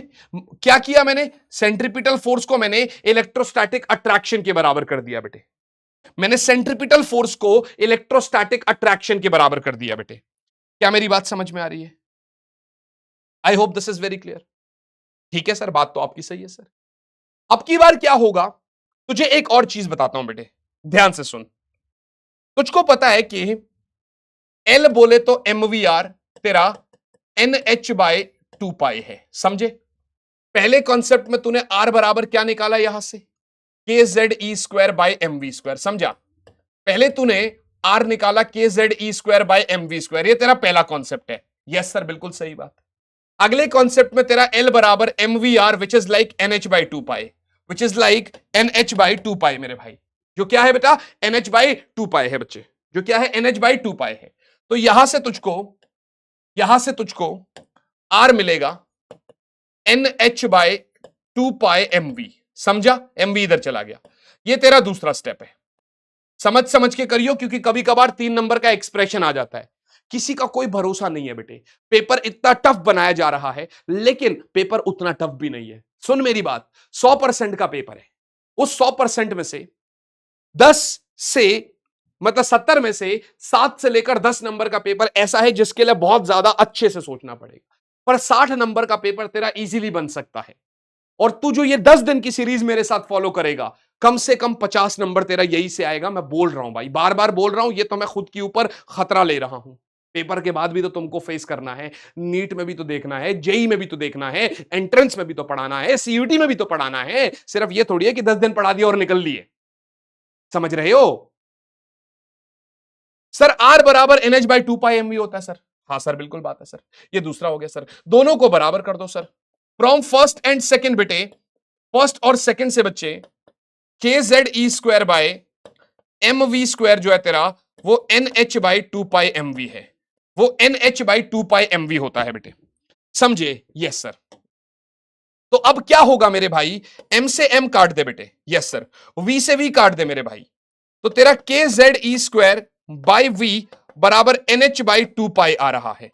यहां से तेरा V आ जाएगा बेटे 2 पाई के Z e square bye NH। ये तेरा V आ गया बेटे, जो तेरा थर्ड कॉन्सेप्ट है। समझे? मैंने क्या किया, इस V को सीधा सीधा यहां पुट कर दिया, इस V को सीधा सीधा यहां पुट कर दिया बच्चे। तो अब की बार फिर से R मेरा आ गया NH बाय 2 पाई M, और V की जगह बेटे 2 पाई के Z e square bye NH। समझे? ये गया ऊपर, तो R बराबर N square H square by 4 pi square M के Z e square, 4 pi square M के Z e square. I hope this is very clear. ये मेरा R है विच is like N square H square by 4 pi square M के Z e square. ये मेरा R आ गया बच्चे। समझ में आया कि नहीं आया? ये भी ठीक है सर। अब की बार मैं क्या बता रहा हूं देख, for hydrogen atom, for hydrogen atom बेटे, उसके लिए Z हमेशा 1 होता है। समझे? Z हमेशा 1 होता है। और साथ साथ में फॉर फर्स्ट ऑर्बिट बेटे, फॉर फर्स्ट ऑर्बिट N को भी 1 ले ले, तो तेरा R जो है वो R0 बन जाएगा, और वो बन जाएगा H square by 4 pi square M के ई स्क्वायर। समझा? मास किसका? इलेक्ट्रॉन का। 6.6 इंटू 10 की पावर -34 इंटू 6.6 इंटू 10 की पावर -34, डिवाइड कर दे बेटे 4 इंटू 3.14 इंटू 3.14 इंटू 9.1 इंटू 10 की पावर -31 इंटू 9 इंटू 10 की पावर 9 इंटू 1.6 10 की पावर -19 का होल स्क्वायर। समझे? जब इस पूरे को सॉल्व करते हैं बेटे, तो ये हमारे पास आता है बच्चे 0.53 इंटू 10 की पावर 0.53 इंटू 10 की पावर, कहां चला गया ये रहा, 10 की पावर -10, 0.53 इंटू 10 की पावर -10, और आई कैन से 0.53 एंगस्ट्रम, और आई कैन से 0.53 एंगस्ट्रम। ये क्या है भाई? This is the radius of the inner most orbit of hydrogen atom. This is the radius of innermost radius of innermost orbit of hydrogen atom, radius of innermost orbit of hydrogen atom बेटे, ये innermost orbit of hydrogen atom का radius है बच्चे। this is the radius of innermost orbit of hydrogen atom बेटे, ये innermost orbit of hydrogen atom का radius है बच्चे। मेरी बात समझना, this is the radius of inner most orbit of hydrogen atom. बात समझ में आ रही है? हमने कहा ठीक है सर, आर मिल गया सर, कोई दिक्कत वाली बात नहीं है सर। सर अब एक काम करते हैं सर, वेलोसिटी की बात पे आ जाते हैं यार। आर तो मेरे को मिल गया सर, देखो यहां से मैंने आर निकाल लिया, आर के बारे में मैंने सारी कहानियां लिख ली, देखो ये रहा। अब वेलोसिटी की बात करते हैं भैया, तो कैसे करेंगे भाई? आइए जरा, वेलोसिटी की बात कैसे करेंगे बेटे? करते हैं भाई। सुन मेरी बात, तेरा आर आ गया, ठीक है ना, तेरा आर आ गया। अब वेलोसिटी क्या, 2π k z e² a गया, ठीक है ना। समझ में आया कि नहीं आया? हमने कहा ठीक है यार, हमने कहा ठीक है सर, हमने कहा ठीक है सर। अब देख, बड़ी सिंपल सी बात है बेटे, तुझे अब वेलोसिटी आ गया 2π k z e² ठीक है ना, तेरा वेलोसिटी आ गया भाई। मैंने कहा ठीक है सर, मैंने कहा ठीक है सर। अब इसमें भी सुन मेरी बात, फॉर हाइड्रोजन z तो 1 हो गया, यस सर, तो v हो जाएगा 2π k e²/nh। देख, 2 भी कॉमन, पाई भी कॉमन, k भी कॉमन, e भी कॉमन, h भी मतलब कांस्टेंट, ये सारी चीजें कांस्टेंट है बेटे। तो तेरा वेलोसिटी बन जाने वाला है 2π k e² upon h into 1/n। मैंने क्या किया खुद से, देख डेरिवेशन है ना, मैंने c से मल्टीप्लाई करा, c से डिवाइड करा, समझे, क्योंकि मुझे स्पीड देना है स्पीड ऑफ लाइट के टर्म में। तो ये बना मेरा c/n, तो अलग से आ गया, इंटू बेटे ये c इधर आ गया, 2π/k(e²/ch), समझे, और ये पूरा कांस्टेंट टर्म है। इस कांस्टेंट को यहां लगाऊंगा तो इधर मेरा कुछ आ जाएगा, देखो, तो ये बना v बराबर समथिंग अल्फा c/n। क्या बना? अल्फा, जहां पर अल्फा किसको बोलते हैं? फाइन स्ट्रक्चर कांस्टेंट बोलते हैं अल्फा को। अल्फा को क्या बोलते हैं बेटे? फाइन स्ट्रक्चर कांस्टेंट बोलते हैं। ये रहा, alpha is a fine structure constant लिखा हुआ है, ठीक है ना। अल्फा को क्या बोलते हैं? Fine structure constant. अल्फा क्या है बेटे? फाइन स्ट्रक्चर कांस्टेंट बच्चे। So alpha is a fine structure constant बेटे। मैंने कहा ये भी बात सही है, अल्फा मेरा फाइन स्ट्रक्चर कांस्टेंट है, तो v मेरा मिल जाएगा। अच्छा, इस अल्फा की वैल्यू होती है 1/137 जब मैं करूंगा इसको सॉल्व, तो v मेरे को मिल जाएगा 1/137 इंटू c/n, समझे। v क्या मिल जाने वाला है बेटे? 1/137 इंटू c/n। मेरी बात समझ में आ रही? इसका मतलब यह है बेटे, क्या मतलब है इसका, मेरी बात समझना। इसका मतलब यह है बच्चे कि हाइड्रोजन के इनर मोस्ट ऑर्बिट में बेटे आपका रेडियस दे दिया था। अगर स्पीड की बात करें तो अगर n1 ले लो तो स्पीड क्या हो जाएगा? c/137। दिस मींस बेटे कि inner most orbit of hydrogen atom का रेडियस तो दे दिया था, वहीं पर उस इनर मोस्ट ऑर्बिट में इलेक्ट्रॉन की स्पीड क्या होगी? स्पीड ऑफ लाइट से 137 टाइम्स कम स्पीड। बस समझ में आया कि नहीं आया? आई hope this is very clear. ये मेरा यहां से v भी आ गया, देखो मैंने 2 पेजेस में क्लियर कर दिया। यहां पर आपको ये r दे दिया था, इसने v दे दिया था, v का पूरा r0 दे दिया था, अल्फा दे दिया था, सब कुछ पूरा सॉल्व कर दिया। समझ में आया कि नहीं आया? तो यहां तक तो क्लियर हो गया भाई मामला, यहां तक तो क्लियर हो गया भाई मामला, हाथ से लिखा हुआ, बिल्कुल ठीक बात है सर। आजा भाई आगे चलते हैं। इलेक्ट्रॉन अगर घूम रहा है तो तूने मुझको रेडियस भी दे दिया और तूने मुझको उसका वेलोसिटी भी दे दिया। अब यार घूम रहा है और वेलोसिटी है तो उसके पास एनर्जी भी होगी। भाई देख, न्यूक्लियस है, इलेक्ट्रॉन है, इंटरैक्शन है तो पोटेंशियल एनर्जी, स्पीड के साथ घूम रहा है तो काइनेटिक एनर्जी, काइनेटिक पोटेंशियल है तो टोटल भी होती होगी। आओ जरा एनर्जीज की बात करते हैं। सबसे पहले पहले भैया काइनेटिक एनर्जी बेटे, काइनेटिक एनर्जी क्या होता है? Half mv²। मैंने क्या बोला, स्लाइड में कितना ही लिखा हो, जब तक हाथ से ना लिखो ना फील नहीं आती भाई, तो हाथ से लिखते हैं भैया। Kinetic energy half mv²। ठीक मेरे भाई, बात तो सही है सर। एक बात बता, तूने अभी फर्स्ट ऑप्शन में क्या किया था? mv²/r तेरा kze²/r² था, मानी mv² जो है तेरा वो क्या बनेगा? kze²/r बनेगा कि नहीं बनेगा? ये तेरा फर्स्ट एक्सप्रेशन था, ये यहां पुट कर दूंगा। तो काइनेटिक एनर्जी बनने वाला है बेटे kze²/2r। सर काइनेटिक एनर्जी क्या बनेगा सर? kze²/2r बनेगा सर। सर काइनेटिक एनर्जी क्या बनेगा सर? kze²/2r बनेगा सर। सर काइनेटिक एनर्जी क्या बनेगा सर? kze²/2r बनेगा sir. Kinetic energy is actually kze²/2r। I hope this is very clear. तो काइनेटिक एनर्जी हो गया kze²/2r। मैंने कहा ठीक है सर। अब देख मेरे भाई, पोटेंशियल एनर्जी क्या होता है सर? k q1q2/r। सुनना मेरी बात, ये सेकंड चैप्टर से हमको पता है ये एक स्केलर क्वांटिटी है। कौन सी क्वांटिटी है भैया? स्केलर क्वांटिटी है। यहां से तू देखेगा तो k तो डाल दे, q1 किसका है? इलेक्ट्रॉन का, -e हो गया। और Q2 किसका है, न्यूक्लियस का, Ze हो गया प्लस Ze बाय R। तो यहां से तुझको मिला potential energy is -kZe² by R। समझा? और फिर टोटल एनर्जी क्या होगा मेरे भाई, potential energy plus kinetic energy. सुन मेरी बात, -kZe² by R plus kZe² by 2R। LCM ले ले, एलसीएम ले ले, ये -1 है, ये +½ है, तो -½ बचेगा। So this is -kZe² by 2R। This is बेटे -kZe² बाय 2R। समझ मेरी बात को। दिस इज मेरे बच्चे -kZe² बाय 2R। अरे है ना, बोल यार। दिस इज मेरे बच्चे -kZe² बाय 2R। बात समझ में आ रही है? This is -kZe² by 2R। सुन मेरी बात, आ रही है बात समझ? तो ये क्या होगा मेरे बच्चे, ये होगा -kZe² बाय 2R। बेटे यहां से तुझको कुछ समझ में आ रहा है, एक पैटर्न मिल रहा है। देख मैं तुझको बता रहा हूं क्या पैटर्न है। तेरी काइनेटिक एनर्जी क्या है, kZe² by 2R। Yes sir. तेरी पोटेंशियल एनर्जी क्या है, -kZe² बाय R। और तेरी टोटल एनर्जी क्या है, -kZe² बाय 2R।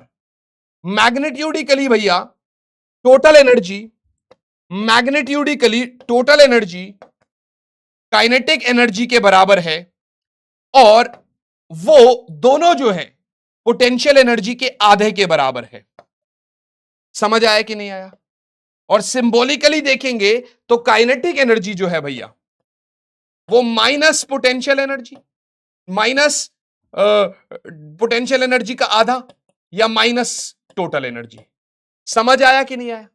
ये एक्सप्रेशन आपका क्लास 11th ग्रेविटेशन में भी बड़ा यूज होता है, ये यहां भी बड़ा यूज होता है। तो इस एक्सप्रेशन को हम एनी हाउ छोड़ नहीं सकते बेटे, ये तो बहुत ज्यादा जरूरी कॉन्सेप्ट है मेरे बच्चे। Anyhow we cannot leave this. ठीक है भैया? मैंने कहा ठीक है सर, मेरे को तो इलेक्ट्रॉन की एनर्जी भी मिल गई सर। बात तो सही है सर। सर अब जैसे E मिल गया, टोटल एनर्जी मुझे मिल गया, देख यहां से तुझे मिल गया। अब देख तुझे टोटल एनर्जी कितना मिल रहा है, -kZe² बाय 2R। बेटे सही है सर। तो टोटल एनर्जी बराबर -kZe² बाय 2। ये ठीक है।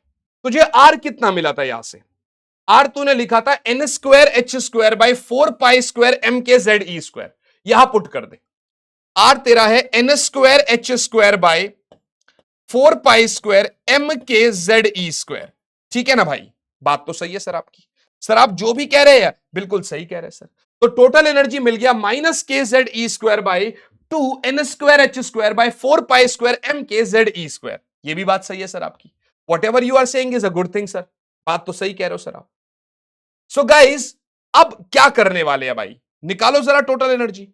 क्या हो जाएगा, 2 से 2 काट दो, तो ये बनेगा -2 ऊपर भेजो π² mk² z² e² की पावर 4 पाई n²h², पाई n²h²।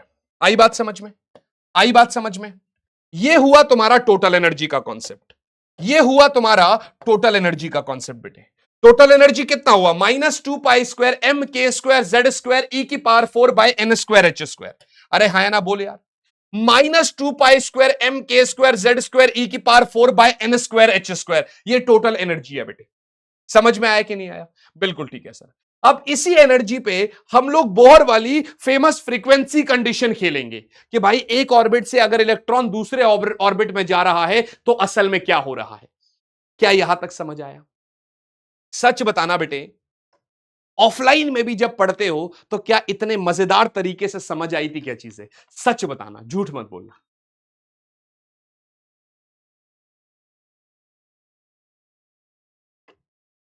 समझे?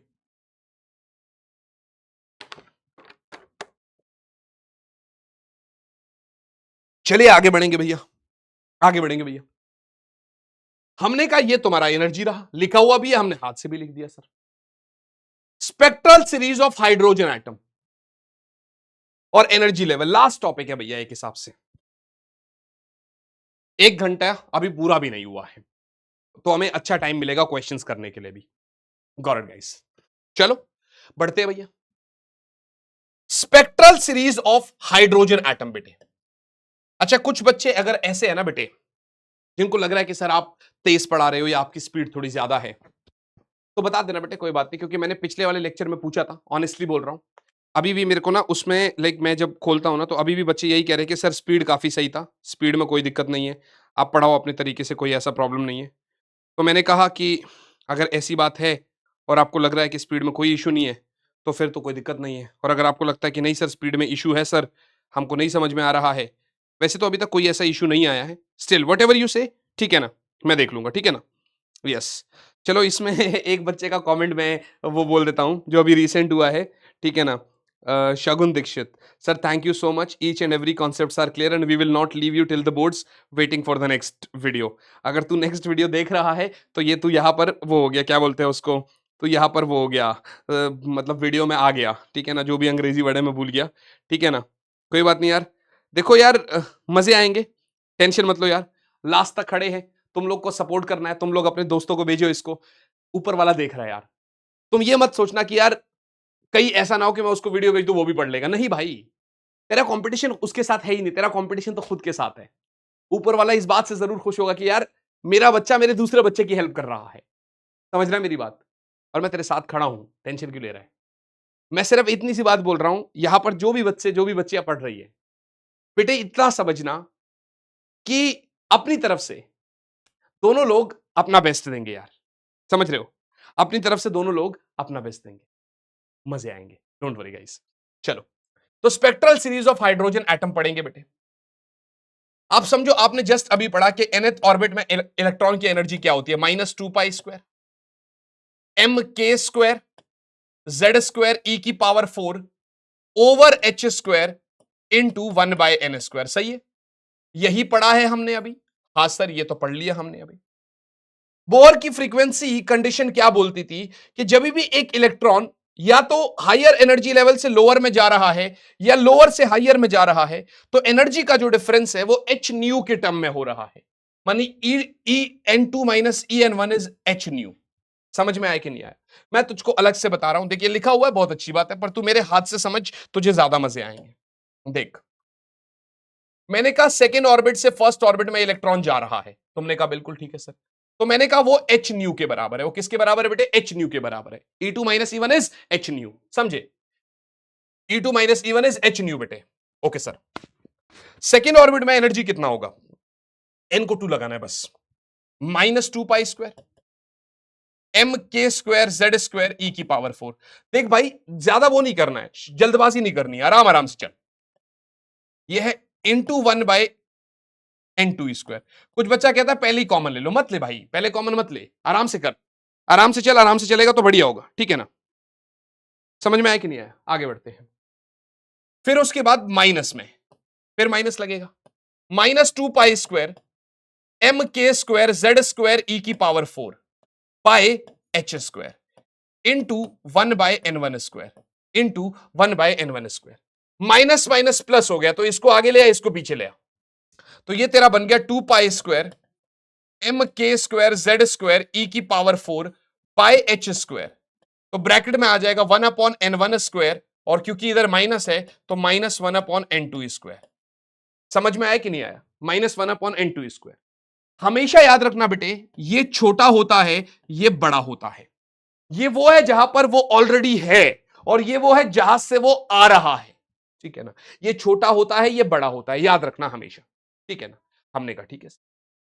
अब फिर वही बात है, ये किसके बराबर है, ये तो एनर्जी के बराबर है बच्चे।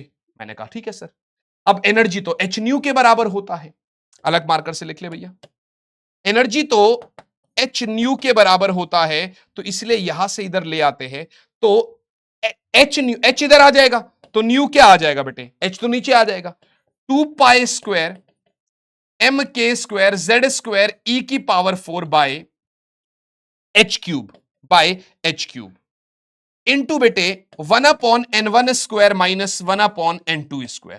ठीक बच्चे, बात तो सही है सर। सर सी बराबर न्यू लैम्डा होता है, तो न्यू क्या होएगा, सी बाय लैम्डा, हा कि ना, तो इसकी जगह डाल सी बाय लैम्डा, ये भी बात सही है सर, बराबर मेरे भाई 2π² एम के स्क्वायर जेड स्क्वायर ई की power 4 by H cube 1/n1 square minus 1/n2 square. सही है बेटे।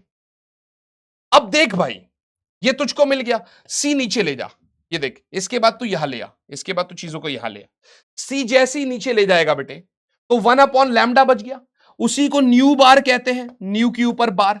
उसी को अपन वेव नंबर भी कहते हैं, उसी को हम लोग वेव नंबर भी कहते हैं, ठीक है ना। ये वेव नंबर कितना है बेटे, ये वेव नंबर कितना है बेटे, 1/λ। कितना है बेटे, 1/λ। 1/λ बोलो, या आपका क्या कहते हैं, 1/λ बोलो या न्यू बाई सी बोलो, एक ही बात है। या न्यू बाई सी बोलो, एक ही बात है। या न्यू बाई सी बोलो, एक ही बात है। तो सी नीचे चला जाएगा, तो 2 पाई स्क्वायर एम के स्क्वायर। अब देखो यहां पर Z1 लिया है इसने, Z1 लिया है क्योंकि आप हाइड्रोजन की बात कर रहे हैं। ई की power 4 by c h cube, by c h cube, ठीक है ना भैया, into 1/n1 square minus 1/n2 square, into 1/n1 square minus 1/n2 square. समझ में आया कि नहीं आया। अब देख यहां पर क्या किया गया है, इस पूरी वैल्यू को आर माना गया, इस पूरी वैल्यू को आर मान लिया। इसको कांस्टेंट है, देखो 2 पाई स्क्वायर एम के स्क्वायर ई की पावर 4 सी एच क्यूब। और इसी कांस्टेंट को बेटे रिडबर्ग कांस्टेंट बोला गया। क्या बोला गया, रिडबर्ग कांस्टेंट बोला गया। और इसकी वैल्यू जो होती है बेटे वो 1.0973 इंटू 10 की पावर 7 पर मीटर होती है। इसकी जो वैल्यू होती है बेटे 1.0973 इंटू 10 की पावर 7 पर मीटर होती है। ये देख, ये देख, ये इसकी वैल्यू होती है मेरे भाई। ये क्या होती है, ये इसकी वैल्यू होती है बच्चे, ये इसकी वैल्यू होती है बेटे। मैंने कहा बात तो तेरी सही है यार, जो तू कह रहा है बिल्कुल सही कह रहा है यार, कुछ गलत तो कह नहीं रहा तू यहां पर। ये होता है इसका वैल्यू, ठीक है ना भाई, रिडबर्ग कांस्टेंट का वैल्यू होता है ये। बात तो सही है सर, आपकी बात बिल्कुल ठीक है सर। चलते हैं आगे सर। सर देखना भैया, यहां तक आपको समझ में आ गया ना सब कुछ। हमने कहा ठीक बात है सर। सर ऐसी बात है तो भाई अलग अलग जगह से इलेक्ट्रॉन जो है अलग अलग ऑर्बिट से अलग अलग ऑर्बिट में आएगा, तो उसको स्पेक्ट्रल सीरीज में सबसे पहला पहला हमने बोला layman series. Lyman series, layman series क्या बोलता है कि अगर इलेक्ट्रॉन किसी भी हायर ऑर्बिट से फर्स्ट ऑर्बिट में आ रहा है तो उसको हम स्पेक्ट्रल सीरीज जो बनती है उसको हम लेमन सीरीज बोलते हैं। If an electron jumps from any higher energy level to a lower energy level where lower energy level is 1, तो स्पेक्ट्रल सीरीज जो बनता है उसको लेमन सीरीज बोलते हैं। उसको क्या बोलते हैं बेटे, लेमन सीरीज बोलते हैं। जो हमारी इलेक्ट्रोमैग्नेटिक स्पेक्ट्रम की अल्ट्रावायलेट रीजन से बिलोंग करती है। कहां से, यूवी रीजन से। ये याद रखना भाई, बहुत जरूरी है, याद रखना भैया, यूवी रीजन से बिलोंग करती है। ओके सर, तो आपने फॉर्मूला तो पढ़ ही लिया था, that nu is equals to, sorry nu bar is equals to R 1/n1 square minus 1/n2 square. तो इसके लिए न्यू बार बोलो 1/λ बोलो, आर 1/n1 तो 1 है बेटे, जहां पे वो आना चाहता है, माइनस 1/n2 स्क्वायर, जहां पर तेरा n2 कुछ भी हो सकता है, 2 3 4 and so on, 2 3 4 and so on बच्चे। इसी के साथ हमारा लगभग लगभग 1 घंटा भी कंप्लीट हो जाता है। तुम थक गए हो अगर थोड़ा सा, कोई बात नहीं, इंसान हो यार तुम भी, मेरे ही तो बच्चे हो, कोई बात नहीं। थोड़ा सा वीडियो को पॉज करो, कोई बात नहीं, रेस्ट करो थोड़ा सा, और फिर घूम घाम के थोड़ा सा 5-10 मिनट में आ जाना। मोबाइल मत देखना प्लीज। देखो 10 तारीख है आज, 11 12 13 14 15 16 17 18 19 20। जिसका पी का नहीं है उसके पास 10 दिन है, और जिसका पी का पेपर है उसके पास 11 12 13 14 15, क्योंकि 16 17 तो तुझे फिजिकल एजुकेशन एनी हाउ पूरा दिन पढ़ना पड़ेगा। तो 5 दिन ही है तेरे पास, और 19 का 6 दिन है तेरे पास। आई नो प्रेशर बहुत ज्यादा है, मैं ये नहीं कहूंगा कि I can not feel it, I can feel it, क्योंकि कहीं ना कहीं 12 तो मैंने भी दिया था ना बेटे, समझे। अभी प्रेशर झेल लिया ना बेटे, सच बता रहा हूं, आगे बहुत अच्छा फील होगा। जिंदगी बहुत बड़ी है बेटे, मेहनत कर यार, ठीक है, खिलवाड़ नहीं करूंगा यार, सच में मेहनत कर रहा हूं, सच में ऐसे ऐसे क्वेश्चंस निकाल रहा हूं जो मुझे खुद लगता है कि यार पेपर से एक्सपेक्टेड है। कौन सा टीचर ये नहीं चाहता कि उसका बच्चा 100 में से 100 मार्क्स लेकर आए, समझ रहे हो। कहते हैं ना कि तू कर्म कर, बस फल की चिंता मत कर। इसका मतलब ये नहीं है कि तुझे फल मिलेगा नहीं, तू कर्म तो कर। अब देख, बड़ी सिंपल सी बात है ना, तू पेपर में जाके बैठ रहा है, तो ये रिग्रेट नहीं होना चाहिए कि काश विनोद सर से वो लास्ट के 8-10 दिन में जो उन्होंने पढ़ाया था वही पढ़ लेता तो आज थोड़ा अच्छा हो जाता। पूरा साल क्या किया भूल जाए यार।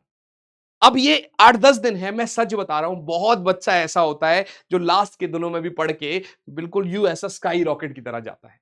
जो गलती मैंने अपनी जिंदगी में करी थी, आप मत करो यार। सब नहीं पढ़ सकते, एक्सेप्ट दिस रियलिटी है भाई, एक्सेप्ट करो इसको। सब नहीं कर सकते, उतना करो जितने से तुम्हारा पेपर बनता है। देखो मॉडर्न फिजिक्स इजी है ना, तभी तो उठाया, तभी तो उठाया। मुझे पता है आज का लेक्चर लेट हो गया था फर्स्ट वाला, पर मैं भी यार देखो, मैं भी इंसान हूं ना, आप समझना। कल मेरा फास्ट था, मंडे को मेरा फास्ट रहता है। मैं 3 बजे तक तुम्हारे लिए पीपीटीज रेडी कर रहा था। फिर मैंने सुबह आते ही क्लास लिया, ऑफलाइन क्लास होती है मेरी। उसके बाद फिर मैंने रिकॉर्डिंग करी, फटाफट तुमको दिया। फिर दूसरे पीपीटी के क्वेश्चंस डाले इसके अंदर। सिर्फ पढ़ाना ही थोड़ी है, समझे। और मैं ये नहीं कह रहा, मैं कोई एहसान नहीं जता रहा तुम्हारे ऊपर। I am also doing this for my self, क्योंकि तुम पढ़ोगे, तुम्हारे मार्क्स अच्छे आएंगे, तुम कॉलेजेस में जाओगे। मेरे पास यार मैसेजेस आते हैं ना बच्चों के, सर आपसे पढ़कर हमने आईआईटी क्रैक कर लिया, सर हमसे पढ़कर हम एम्स में पढ़ रहे हैं, सर आपसे पढ़कर हम इस कॉलेज में पढ़ रहे हैं। भाई बहुत अच्छा फील होता है यार, सच बता रहा हूं, बहुत अच्छा फील होता है। और वो तभी पॉसिबल है जब तुम भी पढ़ाई करोगे। सिर्फ मैं पढ़ाई जा रहा हूं तो कुछ होता थोड़ी ना उससे, समझना बात को। चल आगे बढ़ते हैं यार, बहुत मोटिवेशन हो गया। ठीक है, थोड़ा माहौल लाइट कर देते हैं। लेमन सीरीज हो गया भाई, अब बात करते हैं बामर सीरीज की। बामर क्या कह रहा है भाई? कह रहा सर, अगर ट्रांजिशन 3, 4, 5 से ले लेकर सेकेंड ऑर्बिट में आ रही है, 3, 4, 5, 6 समथिंग समथिंग से लेकर सेकेंड ऑर्बिट में आ रहे हैं बेटे, तो ऐसे कंडीशन में बार्मर सीरीज होता है। ऐसे कंडीशन में क्या होता है भैया? बार्मर सीरीज। इस सीरीज के लिए जो न्यू बार है वो 1/λ, 1/2 भाई। n2 क्या है? 2 है, बाकी तो कुछ भी हो सकता है। और ये कहां से लाई करेगा भाई? कौन से स्पेक्ट्रम में लाई करता है ये? विजिबल, मतलब इलेक्ट्रोमैग्नेटिक स्पेक्ट्रम में विजिबल रीजन में लाई करता है ये विजिबल रीजन में। अगर मैं पाशन सीरीज की बात करूं बेटे, तो इंफ्रारेड रीजन में लाई करता है बेटे। ऐसे कंडीशन में n2 तेरा 3 होना चाहिए और बाकी n1 3 होना चाहिए, n2 तेरा कुछ भी हो सकता है। इसके बाद फिर सारे इंफ्रारेड रीजन में लाई करते हैं, Paschen, बामर, Paschen, bracket, fund. Bracket वाले केस में बेटे n2 तेरा 4 हो सकता है, n2 तेरा 5, 6 समथिंग हो जाएगा, n1 4 होगा। जब n1 5 होगा तो फंड सीरीज होता है भाई। जब n1 5 होता है तो फंड सीरीज होता है। और ये सारे इंफ्रारेड रीजन में लाई करते हैं बेटे, ये सारे इंफ्रारेड रीजन में लाई करते हैं। I hope so we are done till here. Energy level diagrams for hydrogen atom, समझना भाई, हाइड्रोजन एटम के लिए एनर्जी लेवल डायग्राम। कोई भी इलेक्ट्रॉन किस ऑर्बिट से आ रहा है, देखो जो पर्टिकुलर जिस ऑर्बिट में घूम रहा है तो उसकी कुछ पर्टिकुलर एनर्जी है बेटे। तो हमने वहां पर सोचा कि nth ऑर्बिट की एनर्जी क्या है? -2π² mk² z² e⁻⁴ into 1/n²। बार बार ये इसलिए लिखता हूं ताकि तुझे समझ में आ जाए। तो ये जो En है ना भाई, मैंने इसको ऐसा लिख दिया, it is like -13.6/n² electron volt. समझ बात को। En क्या लिख दिया मैंने? nth ऑर्बिट का एनर्जी कितना होगा? nth ऑर्बिट में इलेक्ट्रॉन घूम रहा है तो एनर्जी इतना होगा। जैसे समझ के देख, अगर इलेक्ट्रॉन फर्स्ट ऑर्बिट में घूमेगा, अगर इलेक्ट्रॉन फर्स्ट ऑर्बिट में घूमेगा बेटे, for an example, electron first orbit में घूमेगा तो फर्स्ट ऑर्बिट में उस इलेक्ट्रॉन की एनर्जी -13.6 इलेक्ट्रॉन वोल्ट होगी, अगर n1 में 1 ले रहा हूं। अगर इलेक्ट्रॉन फर्स्ट ऑर्बिट में घूम रहा है बेटे तो एनर्जी -13.6 इलेक्ट्रॉन वोल्ट है। तो एनर्जी -13.6 इलेक्ट्रॉन वोल्ट है। बात समझ में आ रही है? मैंने कहा ठीक बात है सर। मैंने कहा ठीक बात है सर, आपकी बात तो सही है सर। तो हमने बोला En बराबर E1/n²। E1 कितना है? -13.6। अगर N2 है भाई तो E2, ये याद कर लियो भाई, E से लेकर E6 तक याद कर लियो, ये मैं खुद कह रहा हूं, पर्सनली कह रहा हूं, याद कर लियो। E2 क्या है भैया? क्योंकि इस पे सवाल आते हैं। -13.6/2 का स्क्वायर मानी -3.4 इलेक्ट्रॉन वोल्ट। E3 क्या होगा? -13.6/3 स्क्वायर -1.51 इलेक्ट्रॉन वोल्ट। E4 क्या होगा? -13.6/4 का स्क्वायर -0.85 इलेक्ट्रॉन वोल्ट। E5 क्या होगा? -13.6/5 का square -0.54 electron volt. -0.54 electron volt. बात समझ में आ रही है ना भाई? मेरी बात समझ में आ रही है ना मैं क्या बोल रहा हूं? I hope so you are getting this part. मेरे हिसाब से समझ में आ रहा है आपको जो भी मैं बोल रहा हूं। E6 क्या है भाई? -13.6/6 का square, which is -0.38 electron volt. -0.38 electron volt. कह रहा है इलेक्ट्रॉन के पास एक सर्टेन डेफिनेट वैल्यू है एनर्जी की जब वो किसी भी ऑर्बिट में घूम रहा है। इसी को हम एनर्जी क्वांटाइजेशन कहते हैं। इसी को हम एनर्जी क्वांटाइजेशन कहते हैं बेटे। बोहर की भी कुछ लिमिटेशंस थी, ऐसी बात नहीं है। पहला लिमिटेशन कि ये सिर्फ hydrogen like single electron atom के लिए लागू होता है, और दो या दो से ज्यादा इलेक्ट्रॉन जिस एटम्स में है ये उसको लागू नहीं होता। लर्न करना भाई, क्योंकि पता नहीं चलता बोर्ड एग्जामिनर, इन्विजिलेटर जो सॉरी वो जो भी पेपर बना रहा है वो कब क्या डाल दे कुछ नहीं कह सकते। तो इसीलिए आपको ये बात तो कंफर्म होनी चाहिए कि आपको पता जरूर होना चाहिए सब कुछ के बारे में। तो इसको लर्न कर लेना, what are the limitation of Bohr's theory. इसको प्लीज जरूर लर्न कर लेना कि बोहर थ्योरी की लिमिटेशंस क्या है। क्या मेरी बात समझ में आ रही है आपको? आई hope so, this is very clear. चलो आगे बढ़ेंगे भैया, चलो आगे बढ़ेंगे भैया। कह रहा सर स्पेक्ट्रल सीरीज में कुछ स्पेक्ट्रल लाइन सिंगल लाइन नहीं बनाती, but a group of closed lines with slightly different frequencies. Bohr theory ये नहीं बता पाया कि यार ये क्या होता है, ऐसा क्यों होता है। और दूसरा, सिर्फ सर्कुलर ऑर्बिट ही क्यों लिए आपने, जबकि इलेक्ट्रॉन तो इलिप्टिकल ऑर्बिट में भी घूम सकता था ना, ये उसके बारे में भी नहीं बता पाया। समझ में आया कि नहीं आया? ये इसकी फेलियर थी, राइट? ठीक है ना? ये सब छोड़ दो आप, कोई दिक्कत वाली बात नहीं, डोंट डोंट डू दिस। 3 भी कर लोगे तो बहुत है, कोई ऐसी बड़ी बात नहीं। यहां से क्वेश्चन अक्सर मैंने देखे हैं। कैसा? एक्साइटेशन एंड आयनाइजेशन पोटेंशियल या एनर्जी। समझना बात को। सबसे पहला पहला एक्साइटेशन एनर्जी। नाम से समझ में आ रहा है कि इलेक्ट्रॉन को एक्साइट करने के लिए कितना एनर्जी चाहिए। वो minimum energy which is required by an electron to move from one orbit to another orbit. समझ में आया कि नहीं आया? The minimum amount of the energy required by its electron to jump from the ground state to any one of the excited state. Ground state से किसी भी excited state में भेजना है उसको, तो कितना एनर्जी चाहिए। जैसे ध्यान से देखना बेटे, मुझे इलेक्ट्रॉन को ग्राउंड स्टेट से फर्स्ट ऑर्बिट में भेजना है, मतलब फर्स्ट ही ग्राउंड है, फर्स्ट ऑर्बिट से सेकंड में भेजना है। तो जो सेकंड ऑर्बिट है वो है असल में फर्स्ट एक्साइटेड स्टेट। समझना, फर्स्ट एक्साइटेड स्टेट। देखो, फर्स्ट एक्साइटेशन एनर्जी क्या होगा। आप इसको कहां पर भेज रहे हो बेटे? जिस पर भेजते हैं वो एनर्जी पहले आता है। आप इसको कहां पर भेज रहे हैं? सेकंड ऑर्बिट में। कहां से? फर्स्ट ऑर्बिट से। यह है फर्स्ट एक्साइटेशन एनर्जी। मानी इतनी एनर्जी इलेक्ट्रॉन से निकालनी पड़ेगी। समझ में आया कि नहीं आया? तो ये देखो भाई, ये आपका -13.4 है, ठीक है ना? या तो इतनी एनर्जी उसको देनी पड़ेगी, प्लस इतनी प्लस एनर्जी उसको देनी पड़ेगी। समझ में आया कि नहीं? माइनस ऑफ -13.6 इलेक्ट्रॉन वोल्ट, तो ये हो जाएगा 10.2 इलेक्ट्रॉन वोल्ट। समझ में आया कि नहीं आया? यानी -13.6 में इतनी ऐड कर दो तो इतनी बन जाएगी, यानी आप सेकंड ऑर्बिट में पहुंच जाएंगे। समझ में आया कि नहीं आया? बात तो सही है। सेकंड एक्साइटेशन एनर्जी का मतलब क्या होता है बेटे?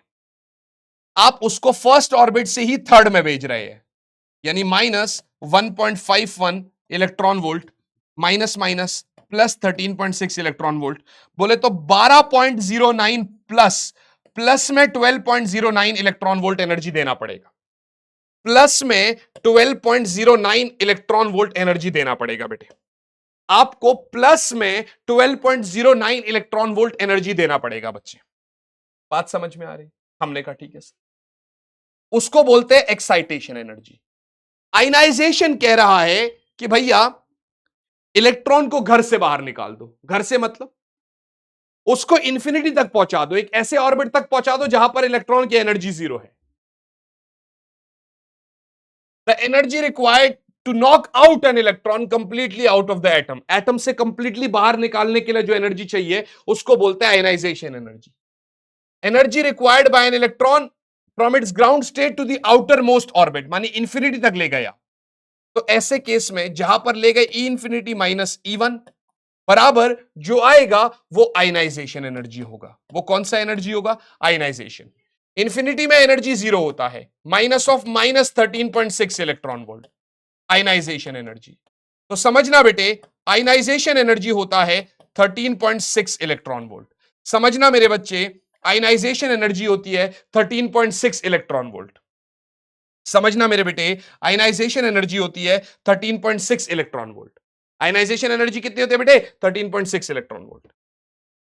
अगला आता है एक्साइटेशन पोटेंशियल। जैसे एनर्जी है बस वैसी ही पोटेंशियल है।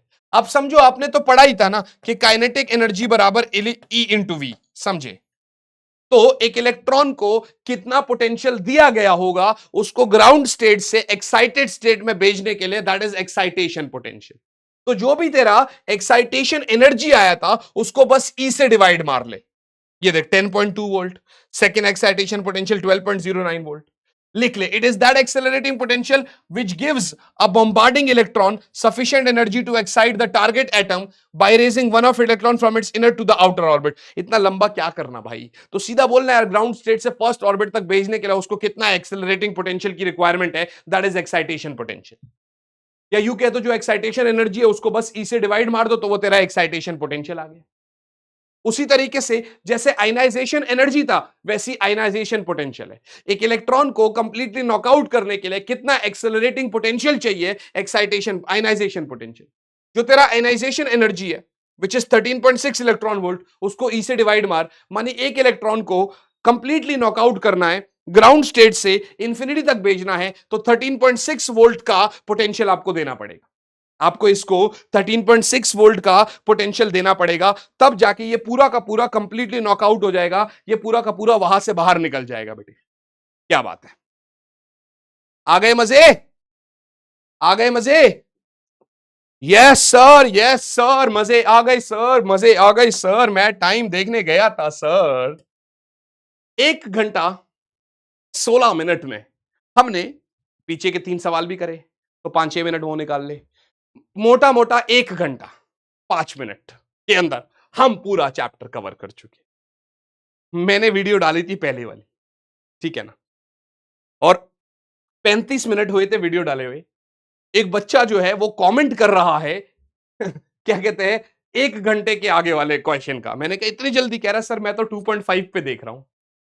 अब किसी को हो सकता है तेज लगे, किसी को हो सकता है बहुत धीरे लगे, पर मैं नॉर्मली ऐसा पढ़ाऊंगा जिससे कि एक बिलो एवरेज बच्चा भी समझ सके। समझे भैया? सर ये क्या है सर? अरे सवाल भाई कुछ यहां करवा रहा हूं, बाकी MCQs, case based, diamond series वो सब तो बाद में आएगी ना, don't worry for that. What is the angular momentum of an electron in the third orbit of an atom? What is the angular momentum of an electron in the third orbit of an atom? Atom के third orbit में angular momentum कितना है एक electron का? एक electron का angular momentum कितना है एटम के थर्ड ऑर्बिट में? एटम के थर्ड ऑर्बिट में इलेक्ट्रॉन का एंगुलर मोमेंटम कितना है बेटे? यार एल बराबर एन एच बाई 2 पाई होता है, तो यहां से तू ले ले 3h/2 पाई, यहां से तू ले ले बेटे 3h/2 पाई, मानी एल बराबर 3 × 6.6 × 10⁻³ by 2 × 3.14। I hope this is very clear. मैंने कहा ठीक है सर। ठीक है ना भैया? यूनिट क्या होगा इसका? MVR, KG metre square per second. MVR KG metre square per second. समझे? अब नहीं सॉल्व करा रहा यार, बहुत यार समय लगता है ना, छोड़ो। ठीक है, हाँ sir. Write down the expression for radii of orbits of hydrogen atom. याद है जो पूरा रेडियस निकाला था? n²h² bye 4π² mk/ze²। देखो n²h² बाय 4π, ये रहा, r बराबर n²h² बाय 4π mk/ze²। बताया था? Yes sir. ठीक है ना? तो ये जो है ना, यहां पर आपने जो निकाला तो वो पूरा एक्सप्रेशन निकालना है, मानी पूरा डेरिवेशन है ये। देखो पुराना सीबीएसई का क्वेश्चन है। क्या है? Calculate the radius of the smallest orbit, मानी R0 निकालना है, जो आपने निकाला था ना 0.53 एंगस्ट्रॉम। R बराबर n²h² बाय 4π² mk/ze²। समझे? n²h² bye 4π² mk/ze²। mk/ze², ये रहा n²h² बाय 4π² mk/ze²।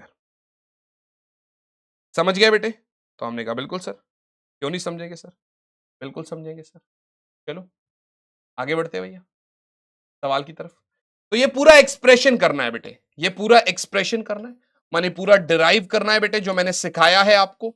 और ये भी पूरा निकालना है, मतलब फिर वैल्यूज पुट कर कर ये निकालना है स्मॉलेस्ट ऑर्बिट का रेडियस। ठीक है ना? देखो पूछता है, आपको सब पता होना चाहिए, जो जो यहां करवा रहा हूं सब पता होना चाहिए। डोंट वरी फॉर दिस, सब होगा भी आपसे, आप सब कर भी पाएंगे बिल्कुल मजेदार तरीके से। डोंट वरी फॉर दिस, है ना बेटे? कह रहा sir, it is found experimentally that 13.6 electron volt energy is required to separate a hydrogen atom into a proton and an electron. अभी हमने बोला था ना कि एक इलेक्ट्रॉन को कंप्लीटली निकालना है एटम से, तो इतनी एनर्जी चाहिए। हमने कहा ठीक है। कह रहा sir, compute the orbital radius and the velocity of the electron in a hydrogen atom. आपको ऑर्बिटल रेडियस बताना है और साथ साथ में इलेक्ट्रॉन की वेलोसिटी बतानी है हाइड्रोजन एटम में, साथ साथ में इलेक्ट्रॉन की वेलोसिटी बतानी है हाइड्रोजन एटम में। अब कभी भी ऐसा सवाल हो जाए बेटे, अब कभी भी अगर आपसे ऐसा एनसीईआरटी में इस तरीके का सवाल पूछता है बेटे, तो आप क्या करने वाले हो फिर ऐसे कंडीशन में? आपको समझ में आ गया भाई उसने क्वेश्चन क्या पूछ लिया आपसे, आपको यह भी समझ में आ गया कि भाई वो क्या कह रहा है, कि भाई कितनी एनर्जी चाहिए, ठीक है ना, और किस तरीके से वो कह रहा है। फिर उसके बाद आपसे वो सीधा सीधा ये बोल रहा है कि सर कितनी जो है ना रेडियस क्या होगा, और फिर वो आपसे कह रहा है कि सर काइनेटिक एनर्जी क्या होगी, ठीक है ना। और फिर वो आपसे कह रहा है सर काइनेटिक एनर्जी क्या होगी। काइनेटिक एनर्जी निकालने के बाद आप इजीली वेलोसिटी भी निकाल लोगे। अरे हाय ना बोलो यार। तो सर आपको तो पता ही है ना, क्या पता है आपको कि सर एनर्जी जो है वो -kZe²/r होती है। याद है टोटल एनर्जी होती है भाई? Yes sir. Z तो 1 हो गया हाइड्रोजन के लिए, ये भी ठीक है सर। तो एनर्जी हो जाएगी भाई -ke²/r। तो R हो गया बेटे -ke²/e। बोले तो माइनस ऑफ, अच्छा माइनस तो क्या है भाई, ठीक है ना, इतना एनर्जी चाहिए ना भाई, ठीक है ना। तो आप इसको, तो R नेगेटिव थोड़ी हो सकता है, तो आप सीधा सीधा ये लिख लो ना यार, आप सीधा सीधा मैग्नीट्यूड ले लो ना भाई।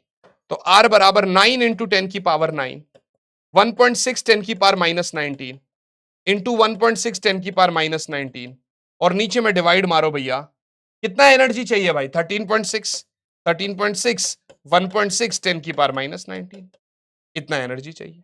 सॉल्व कर लोगे इतना मीटर आ जाएगा आपका आंसर। हा कि ना बेटे? बात सही है सर। अब की बार कह रहा है सर वेलोसिटी, तो आप समझो हाफ mv² जो है वो काइनेटिक एनर्जी है आपका। अगर टोटल एनर्जी दे रखा है तो काइनेटिक एनर्जी उसी का नेगेटिव होता है, मानी पॉजिटिव, यानी इट इज माइनस ई होगा, यानी प्लस में 13.6, ठीक है ना, 13.6। समझ में आया कि नहीं आया?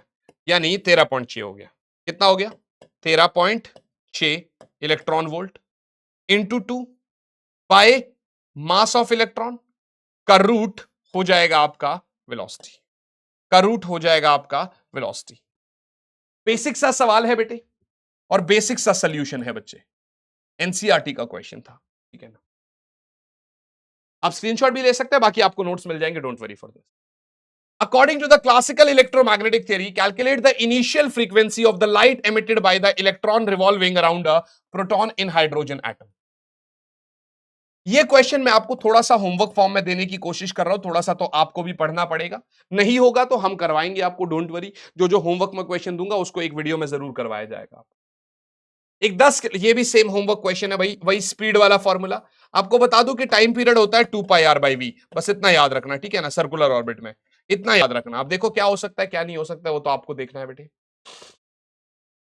कह रहा सर देखो ये बड़ा इंपॉर्टेंट क्वेश्चन है भाई, ये बड़ा ही इंपॉर्टेंट क्वेश्चन है, मुझे बहुत इंपॉर्टेंट लगता है, तो इसलिए आप लोगों के लिए भी इंपॉर्टेंट है बेटे। कह रहा sir ground state energy hydrogen atom का दे रखा है, मानी हाइड्रोजन एटम की ग्राउंड स्टेट एनर्जी दे रखी है, तो काइनेटिक एनर्जी क्या होगा in the second excited state. बात समझना भाई, बात समझना भाई। सेकंड एक्साइटेड स्टेट में पहले आप एनर्जी निकाल लो। देखो आप E3 सेकंड एक्साइटेड स्टेट बोले तो थर्ड ऑर्बिट, थर्ड ऑर्बिट में ये एनर्जी होगी भाई, ठीक है ना। समझ में आया कि नहीं आया? थर्ड ऑर्बिट में ये एनर्जी होगी विच इज आपका, पहले तो आपको E1 पता है -13.6 इलेक्ट्रॉन वोल्ट, E2 आपको पता होना चाहिए -3.4 इलेक्ट्रॉन वोल्ट, E3 आपको पता होना चाहिए -1.51 इलेक्ट्रॉन वोल्ट, E4 आपको पता होना चाहिए -0.85 इलेक्ट्रॉन वोल्ट। ये सारी चीजें आपको पता होनी चाहिए बेटे, समझ में आया कि नहीं आया? E4 इतना ही है ना भाई, कहीं गलत लिख दूं बाद में तुम कह दो हमारे मास्टर ने हमको गलत पढ़ा दिया। हाँ -0.85, बिल्कुल ठीक है सर। तो आप समझो ये क्या बोल रहा है भाई, कह रहा sir what is the kinetic energy of an electron in the second excited state. अच्छा, सेकंड एक्साइटेड स्टेट, समझना बात को, सेकंड एक्साइटेड स्टेट का मतलब है third orbit. Second excited state का मतलब है,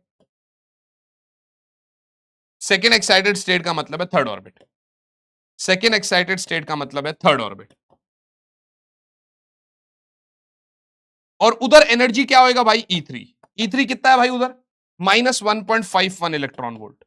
तो देयरफॉर काइनेटिक एनर्जी क्या होएगा भाई, -1.51 electron volt, which is like +1.51 electron. इसका मतलब क्या हुआ बेटे, +1.51 इलेक्ट्रॉन वोल्ट, +1.51 इलेक्ट्रॉन वोल्ट बेटे, ये भी बात सही है सर, +1.51 इलेक्ट्रॉन वोल्ट, ये भी बात सही है सर। आगे देखते हैं, what is the potential energy of an electron in the third excited state. तो E4 कितना है बच्चे, -0.85 इलेक्ट्रॉन वोल्ट, ये है फोर्थ ऑर्बिट में टोटल एनर्जी। तो आपका potential energy in fourth orbit इसका डबल हो जाएगा, बस साइन सेम रहेगा, -2 इंटू E4, बोले तो sorry 2 into E4, 2 into E4 का मतलब हो गया 2 इंटू -0.85 इलेक्ट्रॉन वोल्ट, यानी 1.7 इलेक्ट्रॉन वोल्ट माइनस में। ये भी ठीक है भाई, ये भी हो गया, ये भी हो गया। If the electron jumps from the ground state, jumps to the ground state from the third excited state, calculate the wavelength of the photon emitted। समझना भाई, फोर्थ क्वेश्चन को समझना क्या कह रहा है, थर्ड पार्ट, फोर्थ ऑर्बिट से first orbit में आ रहा है, ये एनर्जी होगा which is hc by lambda के बराबर, हाँ कि ना, इतना एनर्जी हो गया which is hc by lambda. तो E4 कितना भाई, लैम्डा कितना, hc bye E4 minus E1, बोले तो hc बाय E4 कितना, -0.85 प्लस में 13.6 हो जाएगा, समझे? तो ये आपका फॉर्मूला है। अच्छा, ये इलेक्ट्रॉन वोल्ट है बच्चे, इसको पहले आपको जूल में भी कन्वर्ट करना रहेगा, तभी मीटर में आएगा आंसर, समझना भाई, तभी मीटर में आएगा आंसर। Got it guys? अरे है ना, बोल यार, आई बात समझ में? यस सर, यहां तक क्लियर है सर, यस सर, यहां तक पूरा क्लियर है सर। अगला सवाल कह रहा है सर, एक मोनोक्रोमैटिक रेडिएशन है जिसका वेवलेंथ दे रखा है एंगस्ट्रम में, excites the hydrogen atom from its ground state to a higher state. How many different spectral lines are possible? याद रखना, कभी भी डिफरेंट स्पेक्ट्रल लाइंस का क्वेश्चन आ जाए, कभी भी डिफरेंट स्पेक्ट्रल लाइंस का क्वेश्चन आ जाए भाई, तो उसका एक फॉर्मूला होता है n-2 अपॉन 2, n-2 अपॉन 2। समझ में आ गया कि नहीं आ गया? नहीं नहीं, n-1 अपॉन 2 होता है, n-1 अपॉन 2 होता है। जैसे n अगर 4 है तो 4 इंटू 3, तो n-1 अपॉन 2 होता है। डिफरेंट स्पेक्ट्रल लाइंस का फॉर्मूला, ठीक है ना, डिफरेंट स्पेक्ट्रल लाइंस का फॉर्मूला। तो पहले तो आपको वेवलेंथ अगर दे रखा है तो आपको यहां से n निकालना पड़ेगा, समझ में आया कि नहीं आया? और n के लिए पहले तो आपको एनर्जी निकालना पड़ेगा विच is like hc by lambda, which is like hc by lambda बेटे, समझ में आया कि नहीं आया? hc बाय लैम्डा शॉर्टकट भी होता है, अगर hc बाय लैम्डा है तो एंगस्ट्रम में अगर लैम्डा दे रखा है तो वो भी होता है, बट आप पूरा देख लो, 6.634 10 की पावर -19 3 इंटू 10 की पावर 8 बाय 975 इंटू 10 की पावर -7, ये आपका इतना है। तो 1.6 इंटू 10 की पावर -19 से डिवाइड करके ये आपका इलेक्ट्रॉन वोल्ट आ जाएगा। ये है एनर्जी बेटे, ये है एनर्जी, समझ में आया कि नहीं आया? मानी इतना एनर्जी है, ये एनर्जी चेंज है बेटे, ये क्या है, डेल्टा ई है भाई, ठीक है ना, ये क्या है, डेल्टा ई है भाई, यानी कि this is actually E N minus E one. समझ में आया कि नहीं आया? तो ई एन का formula is actually delta E plus E1। समझ में आया? माने जो ये एनर्जी आया होगा, निकाल के दिखाता हूं आपको, रुको जरा, निकाल के दिखाता हूं आपको, रुको जरा। जो ये एनर्जी आया होगा 6.634 इंटू 3 इंटू 10 की इंटू 3, ठीक है ना, और डिवाइड करो भैया। देखो पहले तो ये देखो भाई कितना आ रहा है भाई, ये कितना आ रहा है भाई, ये कितना आ रहा है 19.902 इंटू 10 की power -11 divided by 975 into 1.6 into 10 की पावर -29। समझे? तो इसको आपने किया 19.902 इंटू 10 की पावर -11 प्लस 29 डिवाइडेड बाय बेटे, डिवाइडेड बाय बच्चे, कुछ तो हमने गड़बड़ किया यहां पर, ध्यान से देखना। दिस इज -34 नॉट 19, ये -34 होना चाहिए, और अगर ये -34 है तो ये हो जाएगा -26। समझे? और ये -26 प्लस 29 होगा, ठीक है? हाँ, ये भी बात सही है सर। और नीचे में आएगा 975 इंटू 16। तो ध्यान से देखो 975 इंटू 16 क्या बन रहा है, 15,600। 19.9 इंटू 10 की पावर 3 बाय 15,600। 2 जीरो से 2 जीरो कट जाएगा, तो 199 बाय 156 इलेक्ट्रॉन वोल्ट आ रहा है। अगर देखा जाए तो 199 बाय 156 कितना आ रहा है, 1.27 इलेक्ट्रॉन वोल्ट आ गया। समझ में आया? तो nth ऑर्बिट का एनर्जी क्या होएगा, 1.27 माइनस 13.6, माइनस कर 13.6, तो ये लगभग लगभग आ रहा है अप्रोक्सीमेटली 12.3 इलेक्ट्रॉन वोल्ट। और 12.3 इलेक्ट्रॉन वोल्ट तो अप्रोक्सीमेटली अगर इतना एनर्जी देना है बेटे, तो En क्या होता है, -13.6 बाय एन स्क्वायर। यानी कि आपका ये माइनस में आएगा, ठीक है ना, माइनस में। तो माइनस, आप देखो एन स्क्वायर आपका क्या आएगा। Okay, battery is running low. Why why why why why, ये क्या हो गया भाई, अब लग गया शायद, अब लग गया शायद चार्जिंग में। हाँ, तो यहां देखो भाई माइनस से माइनस कट जाएगा, ठीक है ना। एन बराबर 13.6 बाय 13.6 बाय, एक सेकंड होल्ड करो भाई, हमने कुछ गड़बड़ किया यहां पर। हमने क्या गड़बड़ किया वो देखो आप एक बारी, ठीक है ना। माने इतना एनर्जी आपको, अच्छा इतना तो रह नहीं सकता ना भाई, होल्ड करो जरा, थोड़ा सा यहां से एक मिनट चेंज करो, 2 मिनट होल्ड करो, 2 मिनट होल्ड करो, यहां से 1 मिनट चेंज करते हैं, एक मिनट होल्ड करो, यहां से 1 मिनट चेंज करते हैं, ठीक है ना। मेरे कहने का मतलब है कि मेरा E बराबर HC बाय लैम्डा है, ठीक है। होल्ड करना 1 मिनट, हमसे क्या बोल रहे हैं, E बराबर HC बाय लैम्डा, H लिखा, C लिखा, लैम्डा लिख दिया, ठीक है ना। ये जूल में आया था तो इसको मैंने 1.6 × 10 की पावर -10 से डिवाइड कर दिया, तो ये मेरा इलेक्ट्रॉन वोल्ट आ गया, ठीक है। माने इतना एनर्जी चाहिए उसको एक्साइट करने के लिए। ओके, तो ये वो एनर्जी है जो उसको उसको एक्चुअल में एक्साइट कर रहा है। कहां से कहां तक बेटे, बड़ा ऑब्वियस बात है, जिस ऑर्बिट में जाएगा उससे ग्राउंड स्टेट तक जाएगा, हाँ कि ना। ये भी बात सही है सर। बस यहां पर कैलकुलेशन मैंने शायद गड़बड़ कर दिया था, समय उतना है नहीं, तो आप घर पे कैलकुलेशन कर लेना, कमेंट में आंसर दे देना, कोई दिक्कत वाली बात नहीं है, ठीक है ना। हो सकता है कुछ उसमें वो हो। ये एनर्जी वो है जो उसको एक्साइट कर रहा है। यहां से मेरा एन आ जाएगा बेटे, वो एन आते ही इस फॉर्मूले में डाल दूंगा तो मेरा नंबर ऑफ स्पेक्ट्रल लाइंस आ जाएगा। समझ में आया कि नहीं आया, नंबर ऑफ स्पेक्ट्रल लाइंस आ जाएगा। और अब की बार कह रहा है which transition corresponds to the longest wavelength amongst them, longest wavelength मांग रहा है। बेटे याद रखना दो चीजें होती है, या तो शॉर्टेस्ट वेवलेंथ पूछ सकता है बेटे, शॉर्ट ट्रिक दे रहा हूं, या लॉन्गेस्ट वेवलेंथ पूछ सकता है, या लॉन्गेस्ट वेवलेंथ पूछ सकता है, या तो शॉर्टेस्ट वेवलेंथ पूछ सकता है मेरे भाई, या लॉन्गेस्ट वेवलेंथ पूछ सकता है। बेटे जब भी लॉन्गेस्ट वेवलेंथ बोलेगा तो आपका N1 अगर N है तो N2 शुड बी N+1, याद रखना हमेशा। लॉन्गेस्ट वेवलेंथ, लॉन्गेस्ट वेवलेंथ या फिर मिनिमम एनर्जी, या फिर स्मॉलेस्ट एनर्जी, या फिर मिनिमम एनर्जी, या फिर मिनिमम एनर्जी, उल्टा होता है ना भाई। बात तो सही है सर आपकी।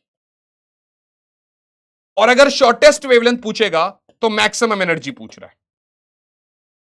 मैक्सिमम एनर्जी के लिए बेटे अगर तेरा N1 N है तो N2 तेरा इंफिनिटी होना चाहिए।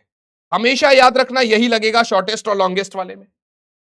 जैसे इस कंडीशन में मुझको पता है तेरा N4 आएगा, समझ में आया कि नहीं आया। जैसे मुझको पता है तेरा N4 आएगा, ठीक है ना। ठीक है ना। तो ऐसे कंडीशन में भाई अगर तेरे को लॉन्गेस्ट वेवलेंथ चाहिए होगा तो 1/λ इज लाइक r 1/3 माइनस 3 का स्क्वायर माइनस 1/4 का स्क्वायर हो जाएगा। समझ में आया कि नहीं आया? ठीक है ना।